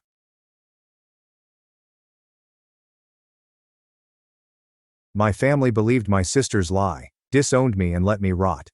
Now they want me to save them from homelessness, so I let them lose everything. Before I get into the meat of this episode, you should understand where I'm coming from. I, a 28-year-old male, grew up in what I thought was a stable family, upper-middle-class area in Chicago's suburbs. My parents appeared to have it together, at least on the surface. Dad worked as a financial advisor at a respected firm downtown, earning a solid living for our family. Mom worked part-time as a realtor, but she was more concerned with maintaining the family image, which entailed participating in every community group available and ensuring that our family looked great on Christmas cards. I was their biological son, the golden lad who did everything correctly. Straight A's without much work, naturally athletic and courteous to adults. I wasn't ideal by any means, and as a teenager, I got into a lot of problems, such as sneaking beers with friends and throwing the occasional loud party. But nothing significant. Nothing that would jeopardize the family reputation my mother fought so hard to uphold. When I was 10, they adopted Lily, a 3F at the time, because Mom had always wanted a daughter. I recall the day they brought her home, a tiny little thing with large brown eyes who had everyone wrapped around her finger in minutes. And I'll admit it, I was a bit of a jerk to her at first. Suddenly, I was no longer the center of attention. Everything revolved around Lily's first day in preschool, her dance recital, and her adorable new costume. Looking back, it was typical sibling envy, but at the moment, I felt supplanted. As we grew up, I thought we had a good sibling relationship. Nothing extraordinary, just average. We fought occasionally, but I was always looking out for her. When she was in 2nd grade, a child began yanking her hair and pushed her on the playground. I was in 9th grade at the time, and I remember walking her to elementary school one day and having a pretty clear chat with the little punk. Nobody messed with her after that. I even taught her basic self-defense techniques, such as how to throw a proper punch if absolutely necessary. I was her older brother, you know. By my senior year of college I was crushing it. Captain of our Division II baseball club, with promising possibilities for minor league baseball. Had a 3.85 GPA in business administration and a minor in finance. I had a strong set of pals, the type of guys who would help you move or pick you up at 3 a.m. Suppose your car broke down. I spent a lot of time in the gym, and I had been lifting seriously since high school. By college I was in the best form of my life, bench pressing 315 for repetitions, squatting 405, and deadlifting 495. Everyone strives for that V-taper, which features broad shoulders, a small waist, and noticeable abs all year. I'm not trying to sound pompous here, simply painting a picture of where I was in life. I dated a couple girls seriously throughout the years, but nothing lasted. To be honest, I was mostly thinking about my future. Dad had connections at many Chicago area investment businesses, and following graduation, I was scheduled to begin a management training program at one of the largest. My plan was simple. Graduate high school, maybe play baseball for a few more years if I had the opportunity, and then pursue a career in finance. Eventually, meet the proper girl, marry, have children, and live the American dream. That was the plan anyway. By then, Lily was 15 years old and a sophomore in high school. She'd developed into this artistic theater kid who was usually in a school play and overly overreacted to everything. But that's what teens are like. She has her own friends and life. When I came home from college on breaks, we'd get together for supper and catch up on usual sister stuff. Or so I thought. Looking back, there were signals I overlooked, such as her jealousy when mom and dad bragged about my baseball accomplishments, her tiny remarks about how easy I had it, and her tendency to make up intricate stories about things that happened at school that couldn't possibly be genuine. But hindsight is 20/20, right? It was a Tuesday in October during my senior year. I just concluded a terrible session in which coach worked us into the ground after we lost a weekend series to our main rivals. My legs felt like jelly, and my shoulder was sore from too many bullpen sessions, but in a nice way. Like you pushed your body to its limits, and it replied. I took a shower, dressed into pants and a hoodie, and checked my phone on the way out to my truck, which was the F-150 my parents had helped me buy for my 20th birthday. Holy 37 missed calls, 54 texts.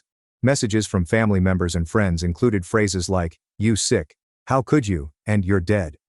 My heart began beating quickly. My first assumption was that somebody had died, either grandma or grandpa. I dialed Dad immediately. "What the hell is going on?" I inquired. When he responded, his voice was icy frigid, which I had never heard before. "Get your ass home now. Don't you dare go anywhere else." Then he hung up. I stopped in the parking lot, staring at my phone, trying to figure out what was going on. I called Mom and she answered. I called my best friend from high school, who still lived near my parents, and he didn't answer either. It was as if everyone had just decided I was radioactive. I drove the 20 minutes home in a haze, my stomach in knots the entire time. NPR was on the radio, but I couldn't hear a word they were saying. When I pulled into the driveway, I saw my Uncle Mike's vehicle and several other cars. Uncle Mike, my father's younger brother and a construction contractor with a temper, had never warmed up to me. Before I could get out, Uncle Mike raced at me from the front porch, wrenched open my truck door, grabbed my shirt and pushed me against the side of the truck. "I'm going to kill you," he yelled, inches from my face. His spit touched my face, and I could smell alcohol on his breath. His eyes were wild, unlike anything I had ever seen before. I could have easily broken free. Mike was 50 and out of shape, and I was a 22-year-old athlete in my prime, but I was too stunned to respond. Dad and my other uncle Steve pushed him away from me. "Inside, now," Dad said, without looking me in the eyes. I stepped up the front stairs and entered the living room. It was packed. Mom was sitting on the couch, her eyes red and swollen from sobbing. Both sets of grandparents were present, looking dismal. Aunts, uncles, and even close family friends. And Lily, my sister, was curled up against Grandma, sobbing into her shoulder. When I walked in, the place went completely silent. Everyone stared at me with dread and disdain, which made my blood run cold. "What the hell is going on?" I shouted, scanning the room for any clues as to what was happening. Mom looked up, her face twisted with fury and loathing, which I had never seen before. "How could you? Your own sister." "What are you talking about?" I asked, seeking around for an explanation. Dad moved forward, his normally cool attitude as a financial consultant gone. He seemed to want to tear me apart with his bare hands. "Lily told us everything, about how you've been coming into her room at night, for years." The accusation struck me like a freight train. I could not breathe. The room began spinning. "What? That's insane. I never touched her." Lily was sobbing harder now. "You said no one would believe me. You said you'd hurt me if I told you. You said it was our secret." "That's..." I screamed, my amazement giving way to rage. "I've never said that. I've never done anything to her. What the hell is going on?" Uncle Mike lunged at me again, but was stopped by Dad and Uncle Steve. "My buddy's a cop. You're going to prison, you piece of sauerkraut. They're going to love you there." I attempted to explain myself and show them how ludicrous this was, but it was like talking to a stone wall. Nobody was listening. Lily started remembering more facts and making up stuff that never happened.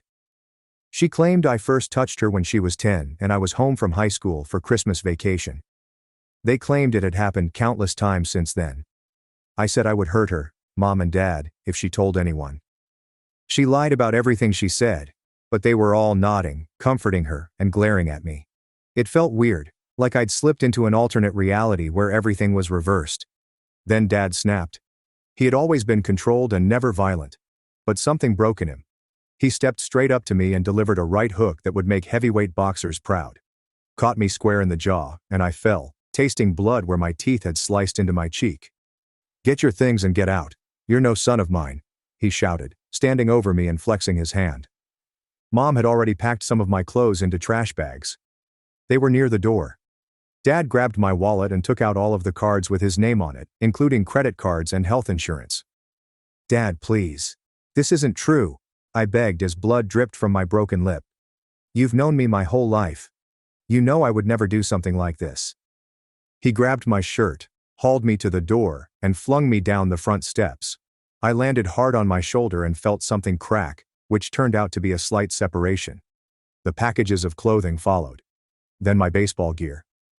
"If you ever come near this family again, I'll kill you myself," he said, slamming the door. I sat on the lawn, blood on my face, shoulder hurting, and neighbors peeking through windows at the ruckus. My entire existence had just collapsed in less than an hour. That night I sat in my truck in the baseball field parking lot, trying to understand what had occurred. Couldn't sleep. I kept repeating the scenario, trying to figure out how Lily could do this, and how my parents could trust her without questioning it. By morning my jaw was swollen and purple, and my shoulder hurt so much that I could hardly move my arm. I called a teammate, Ryan, and he let me crash on his couch for a week. His roommates were not happy about it, but they tolerated me. I tried calling, texting and emailing everyone in my family, grandparents, aunts, uncles, cousins, and folks I'd known all my life. No responses, except for one message from Dad. "Contact us again and I'll file a restraining order. You are no longer alive for us." Ryan tried to help. "Dude, you need to go to the police. File a report about your dad hitting you. Get ahead of this thing." But I could not. Something inside of me refused to realize that this was actually happening.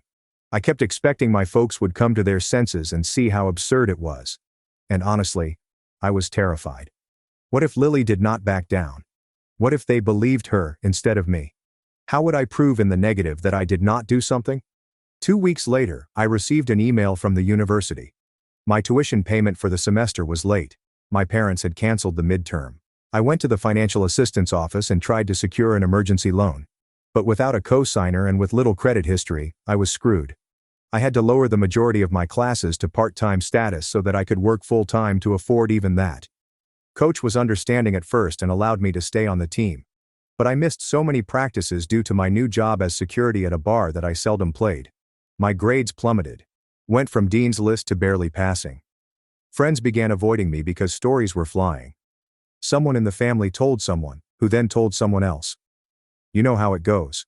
Nobody branded me a predator in front of me, but I noticed how people looked at me. How discussions paused when I entered rooms, and how girls would move away if I sat next to them in class. 4 months later, my truck broke down. The engine block has cracked. There are thousands to repair. Could not afford it. I lost my delivery work, which I had picked up on top of the bar security gig. I was evicted from the rundown apartment I shared with 2 other guys because I couldn't afford to pay the rent. I started sleeping in the baseball team's equipment shed after Coach gave me the code. Taking a shower in the locker room. I'm eating 1 meal per day at the cafeteria with the last of my meal plan. Coach spotted me there one night in February. It was below zero outdoors, and I was dressed in 3 hoodies and a sleeping bag, using my duffel bag as a cushion. Instead of getting angry, he sat down next to me on the floor. "Son, what the hell happened to you?" he inquired, his tone genuine and concerned. I told him everything, the accusation, my parents' reaction, being cut off, I'm losing my truck, the apartment. He was the first person to actually hear the entire story.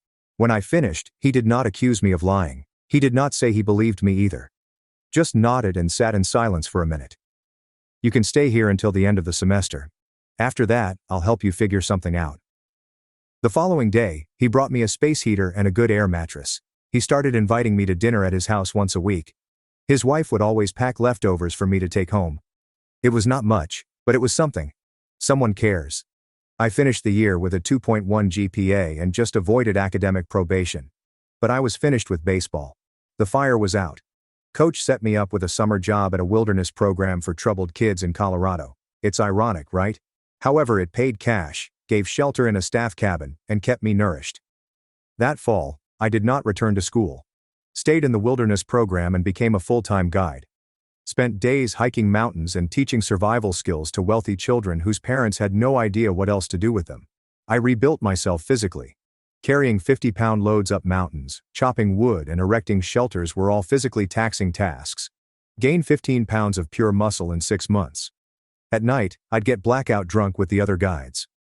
On days off, I experimented with anything I could get my hands on, including cannabis, LSD, mushrooms, and coke. Wasn't cautious. Didn't care. I was attempting to numb myself to the knowledge that my former life had vanished forever. After a guide died in a climbing mishap that I could have avoided if I hadn't been nursing a hangover, the program director approached me.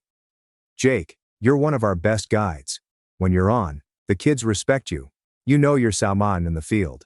But you're a liability when you're like this. I can't have you responsible for kids' lives when you're self-destructing."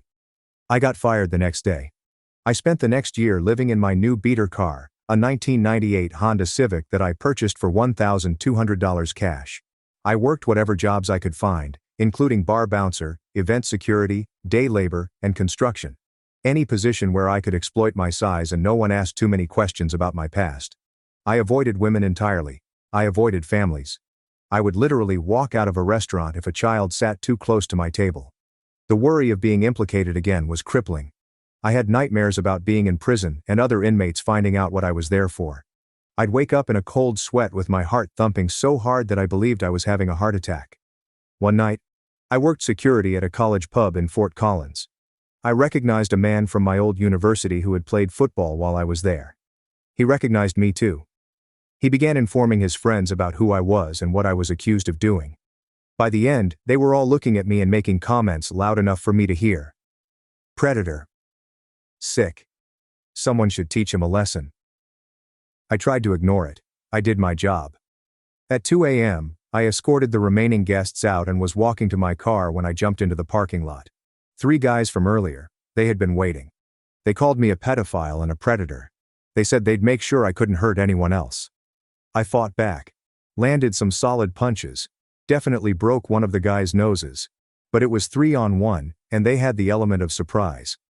I ended up with 3 broken ribs, a cracked eye socket, a dislocated shoulder, and a concussion. The guy with the fractured nose must have freaked out since they rushed away when a car pulled into the parking lot. The driver contacted an ambulance. I spent 2 nights in the hospital and was released with nowhere to go, no health insurance, and a $17,000 medical bill that I couldn't pay. The medications they offered me scarcely relieved the ache. I couldn't work because of my injuries. I slept in my car in Walmart parking lots, taking sponge baths in gas station facilities when I could lift my arms. I decided I was finished. Just finished. It was raining during the middle of the night. I traveled to an old bridge outside of town that was high enough for leaping. Parked my Civic, strolled to the center, and climbed over the railing. My ribs screamed in pain with each movement. I'm not sure how long I stood there for. Rain soaked me as I stared down at the black lake. I had my phone in my hand. No texts or phone calls for 3 years. My family maintains complete quiet. Nobody was coming to save me. Nobody cared if I lived or died. Bit cold for a swim, don't you think? The voice scared me so badly that I nearly slipped. I gripped the railing with my good arm, anguish coursing through my fractured ribs. Turned to see an elderly man in his 70s standing there in a raincoat, holding a fishing rod. "Go away," I murmured, my voice trembling.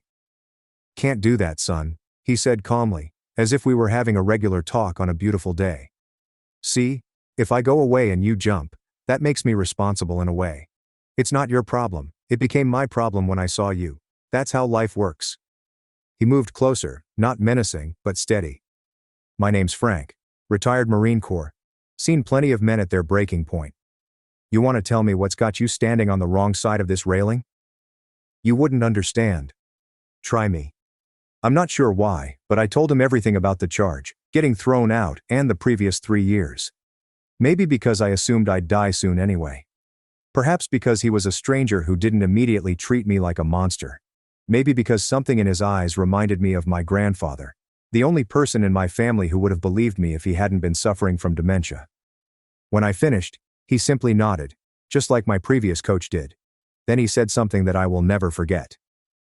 "Son, you've been carrying this alone long enough. Put down the weight for one night. Come have a hot meal, dry clothes, and we'll talk about it with clear heads tomorrow." Why would you help someone like me? You don't know if I'm telling the truth. Frank's eyes were acute, even in low light. Been reading men's faces for 50 years, in combat and in peace. You're either telling the truth, or you're the best damn liar I've ever met. Either way, death is permanent. Food isn't. I could have ignored him. Could have jumped anyway. Sometimes I wonder why I didn't. But something about his conviction, his calm in the face of my storm, compelled me to climb back over that rail. Frank's home was small, yet tidy. Everything was done with military precision. Books were neatly positioned on shelves, and shoes were parallel to the entrance. He offered me dry clothes belonging to his son, who had died in Afghanistan 10 years prior. He made me take a hot shower while he cooked. That night, I fell asleep on Frank's couch. Actually, I slept for the first time in what seemed like years. The next morning, he prepared me breakfast: eggs, bacon and coffee so strong it might rouse the dead. He then offered me a job. He claimed to own a small security agency that provided executive protection, event security, and other specialized services to rich clientele. We needed a young, robust guy who could follow orders and keep his lips shut. Why would you trust me with something like that? I requested an explanation. You just met me. I was about to kill myself. Frank looked me dead in the eyes. Because a man pushed to the edge, who chooses to step back, has something worth living for even if he doesn't know it yet. And because if you screw me over, I know exactly how to find you. For the next 6 months I resided in Frank's guest room while working for his company. He was a hard ass at 5 a.m., workouts, tight regulations, and no alcohol on work nights. Made me go to the doctor for my injuries. He paid the bills himself, stating I'd repay him once I got back on my feet. But he was fair. They paid me generously. They taught me about finance, investing, how to dress and interact with clients, and how to be professional again. He also insisted that I see a therapist, an old Vietnam vet pal of his who specializes in PTSD. I resisted at first, but Frank would not take no for an answer.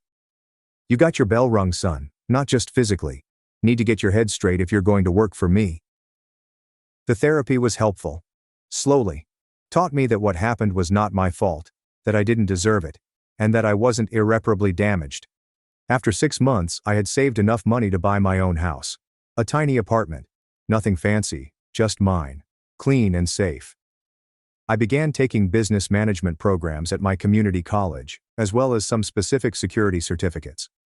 Frank began to resemble the father I had lost. He never pressured me to contact my family. Never advised that I attempt to clear my name. He simply said, "Some battles aren't worth fighting. Focus on the war building a life they can't take away from you." After a year of working for Frank, he assigned me to oversee security for his niece's art gallery opening. He said it was a favor for his sister, but I now realize he was playing matchmaking. Sophie was not what I expected. Frank had described her as smart as a whip and doesn't take scamarks from anyone, which was correct, but not complete. She was attractive in an unusual way, tall and athletic with bright green eyes that appeared to see right through you. Dark hair was cut in an asymmetrical way that elegantly framed her features. Not conventionally attractive in a magazine cover style, but stunning in the sense that she commands attention simply by being present. We didn't hit it off right away. She assumed I was merely a muscle-bound security guard with no intelligence. I assumed she was a stuck-up art snob. During the event, I overheard her explaining an abstract painting to a possible customer, then rolling her eyes when they left without buying. "Not everyone gets it," I responded, not intending to initiate a conversation. She looked me over and down, taking in my security suit. "And you do?" "Not really. But I'm not pretending to either." She nearly smiled. Almost. Honesty. Refreshing. Throughout the night, I noticed her observing me. Not in a "make sure the security guy isn't stealing anything" manner, but with interest. I was doing my job, scanning the room, checking the doors, and keeping an eye on the more expensive items. Professional, alert, but inconspicuous. She approached me at the end of the night, just as I was finishing up and the last people were leaving. "So, Uncle Frank says you're more than just the muscle." "Your uncle talks too much," I responded. She laughed. It was a genuine nice laugh, not the phony social chuckle I had heard all evening. "Actually, he barely talks at all, which is why when he does, people listen. He says you're going to school." "Business management, yeah. Plus some specialized security certifications." "Interesting combination. Tell me about it." We spoke till 2 a.m., almost everything except my past. She was intelligent, humorous, and challenging in all the right ways. I have traveled a lot. Had strong beliefs on art, politics, and music, but also listened to my point of view. When I eventually explained that I needed to leave because I had an early training session with a new customer, she handed me her card. I have a security issue at my condo. Locks need upgrading. Maybe you could give me a consultation. It was a clear justification, yet I accepted it. That consultation evolved into dinner, then movie nights, and then weekends together. Sophie was unlike anyone I had ever dated. Fiercely independent, dedicated to her profession, but vulnerable at quiet moments.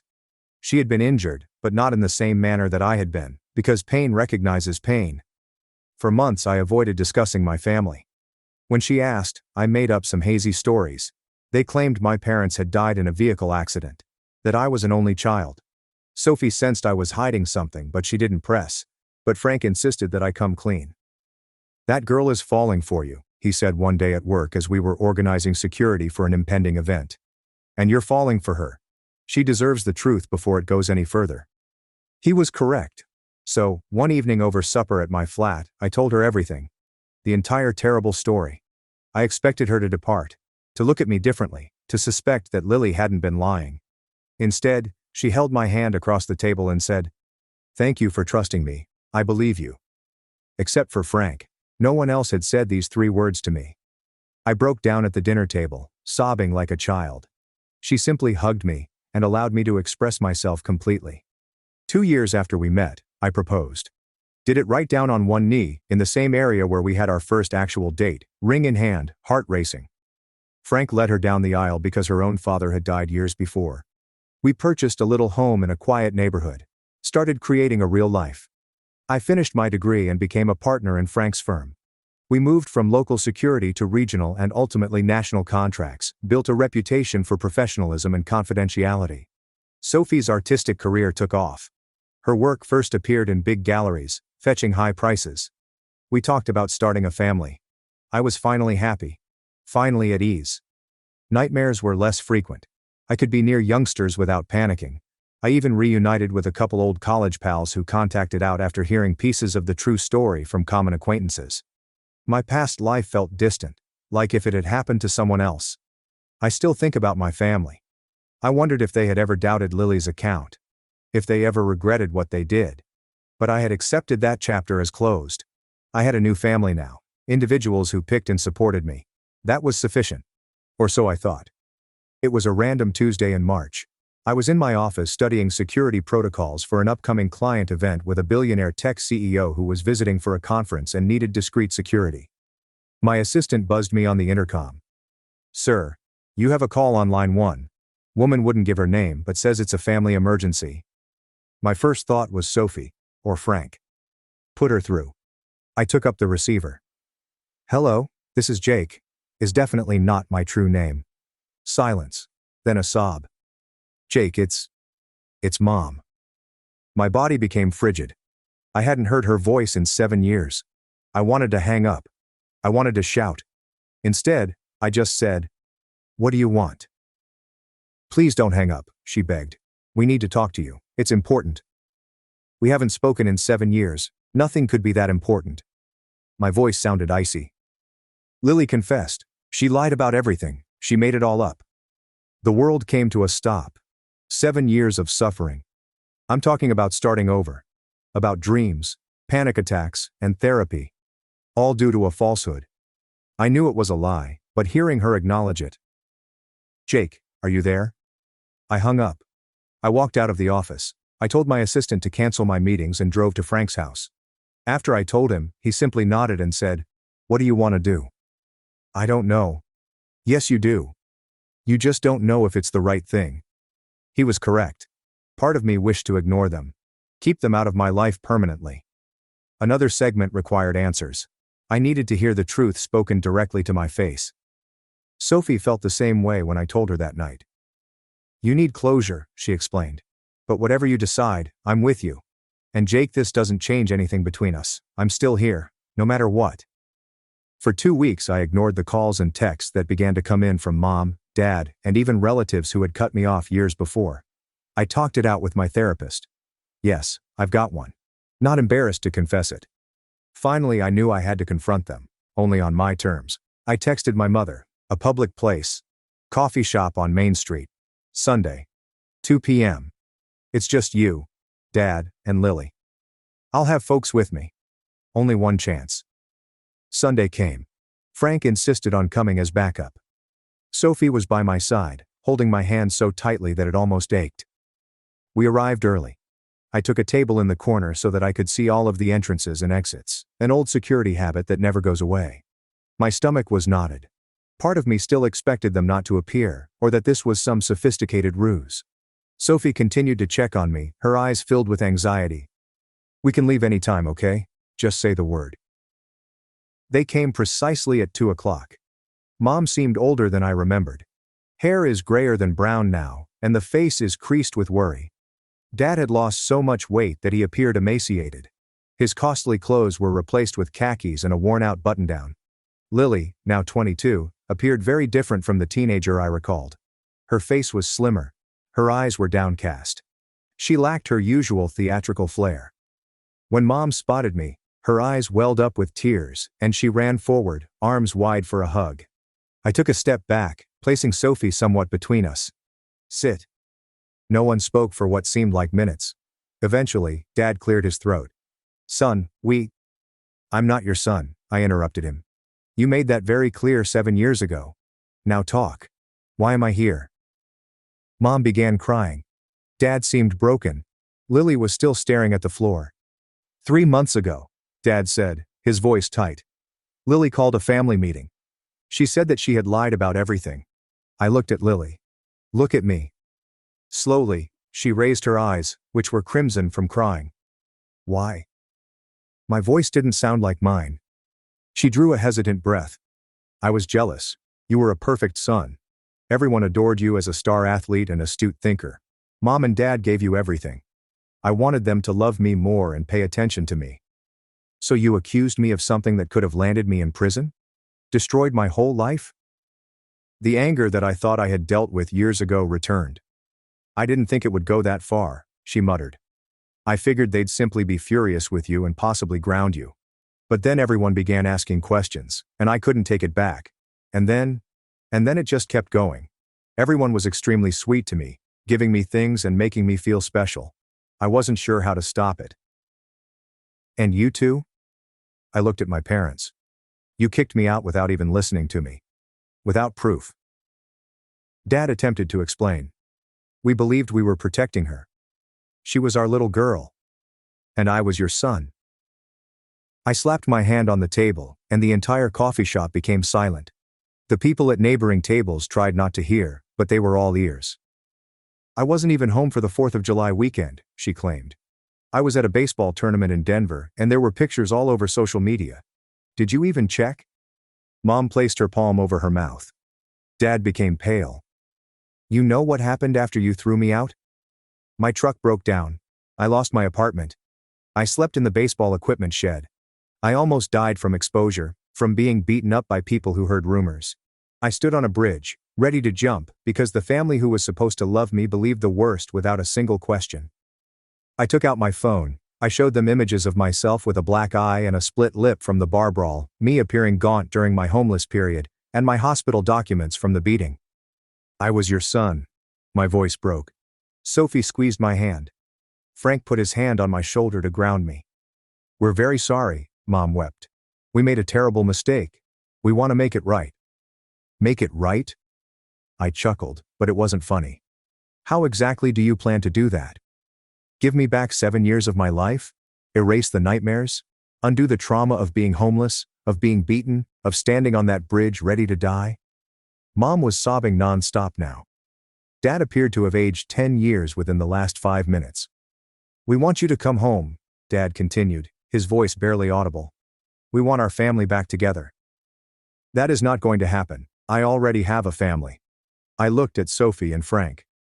People who actually stood by me. Lily eventually spoke up. There's something else you should know. She explained how, following her confession, everything changed. My parents had cut her off financially, sold the automobile they had purchased for her 16th birthday, a BMW, while I was sleeping in my truck. She had to drop out of her pricey private university and work in retail while attending night classes at a community college. Dad's business had deteriorated as a result of some bad investments, and they were forced to downsize from their large house to an apartment. Mom's social standing in the town was damaged when word spread about Lily's deception. "We need your help, Jake," Mom acknowledged, finally appearing embarrassed. "Your father's business is struggling. We're going to lose the condo. Lily can't afford to continue school. We've had to sell almost everything." So there it was. They did not want forgiveness. They wanted money. I began laughing. I couldn't help it. "Let me get this straight. You destroy my life, disown me, leave me homeless. And now that I've managed to build a successful life despite you, you want me to bail you out?" "We're family," Dad murmured softly. "We're not." I stood up. "You made your choice 7 years ago. Now you can live with it." "Please," Lily implored, tears running down her cheeks. "I know I don't deserve forgiveness, but Mom and Dad shouldn't suffer for my mistake." "You're right. They should suffer for their mistake." I looked at my parents. "I forgive Lily. She was a child who made a terrible choice. But you two were adults who should have protected both your children. Instead, you threw one away without a second thought." I placed money on the table for our coffee. As we were leaving, Mom grabbed my arm. "Please don't leave it like this. What can we do? What do you want from us?" I gazed at her for a long time. "I want you to remember how it feels to have everything taken away. To feel helpless. To have no one believe in you. Maybe then you'll understand what you did to me." Sophie, Frank, and I walked out. As we approached the automobile, Frank squeezed my shoulder. "Proud of you, son. That happened 2 years ago. I learned via mutual acquaintances that my parents lost their condominium. Dad currently works in a big box shop. Mom cleans homes. Lily dropped out of school entirely and relocated to another state. Sometimes I consider reaching out. Sophie says that would be the final step in my healing forgiveness, not for their benefit, but for my own. Frank says it's my decision, and he'll support me anyway. For the time being, my primary focus is on my own family. Sophie is pregnant with our first child. We are expanding the security firm to 3 more states. Create something real that cannot be taken away. Edit 2. To answer some popular questions, yes, I contemplated filing charges against Lily for false claims, but the statute of limitations in my state has expired. No, I don't feel horrible about not supporting my parents financially. They made the bed. And, yeah, Sophie is doing well with her pregnancy, thanks for asking. Edit number 3. Many of you think I should aid Lily because she was only a child when this happened. Maybe you are right. But she was 15, not 5 years old enough to understand what she was doing. She let me suffer for 7 years before coming clean. That being said, I might contact her someday, simply not ready yet. Edit 4. For those wondering if I'll let my parents meet their grandchild, I honestly don't know. Will they be in the delivery room? Absolutely not. Will they ever babysit? Hell no. But maybe supervised visits eventually, when I'm confident they won't poison my child against me with further falsehoods, and only if they have significant therapy and accept full responsibility. Edit 5. Some are calling this report a hoax. Whatever, believe in everything you want. Why would I make something up? I came here to process and perhaps help others who have been wrongly accused, not for internet points. Edit 6. Thank you to everyone who shared their comparable experiences in the comments. It helps knowing that I'm not alone in this. And to the person who asked why I don't hate all women anymore. I'm not an incel who believes that one person's acts define the entire gender. In case you didn't realize, my wife is a woman.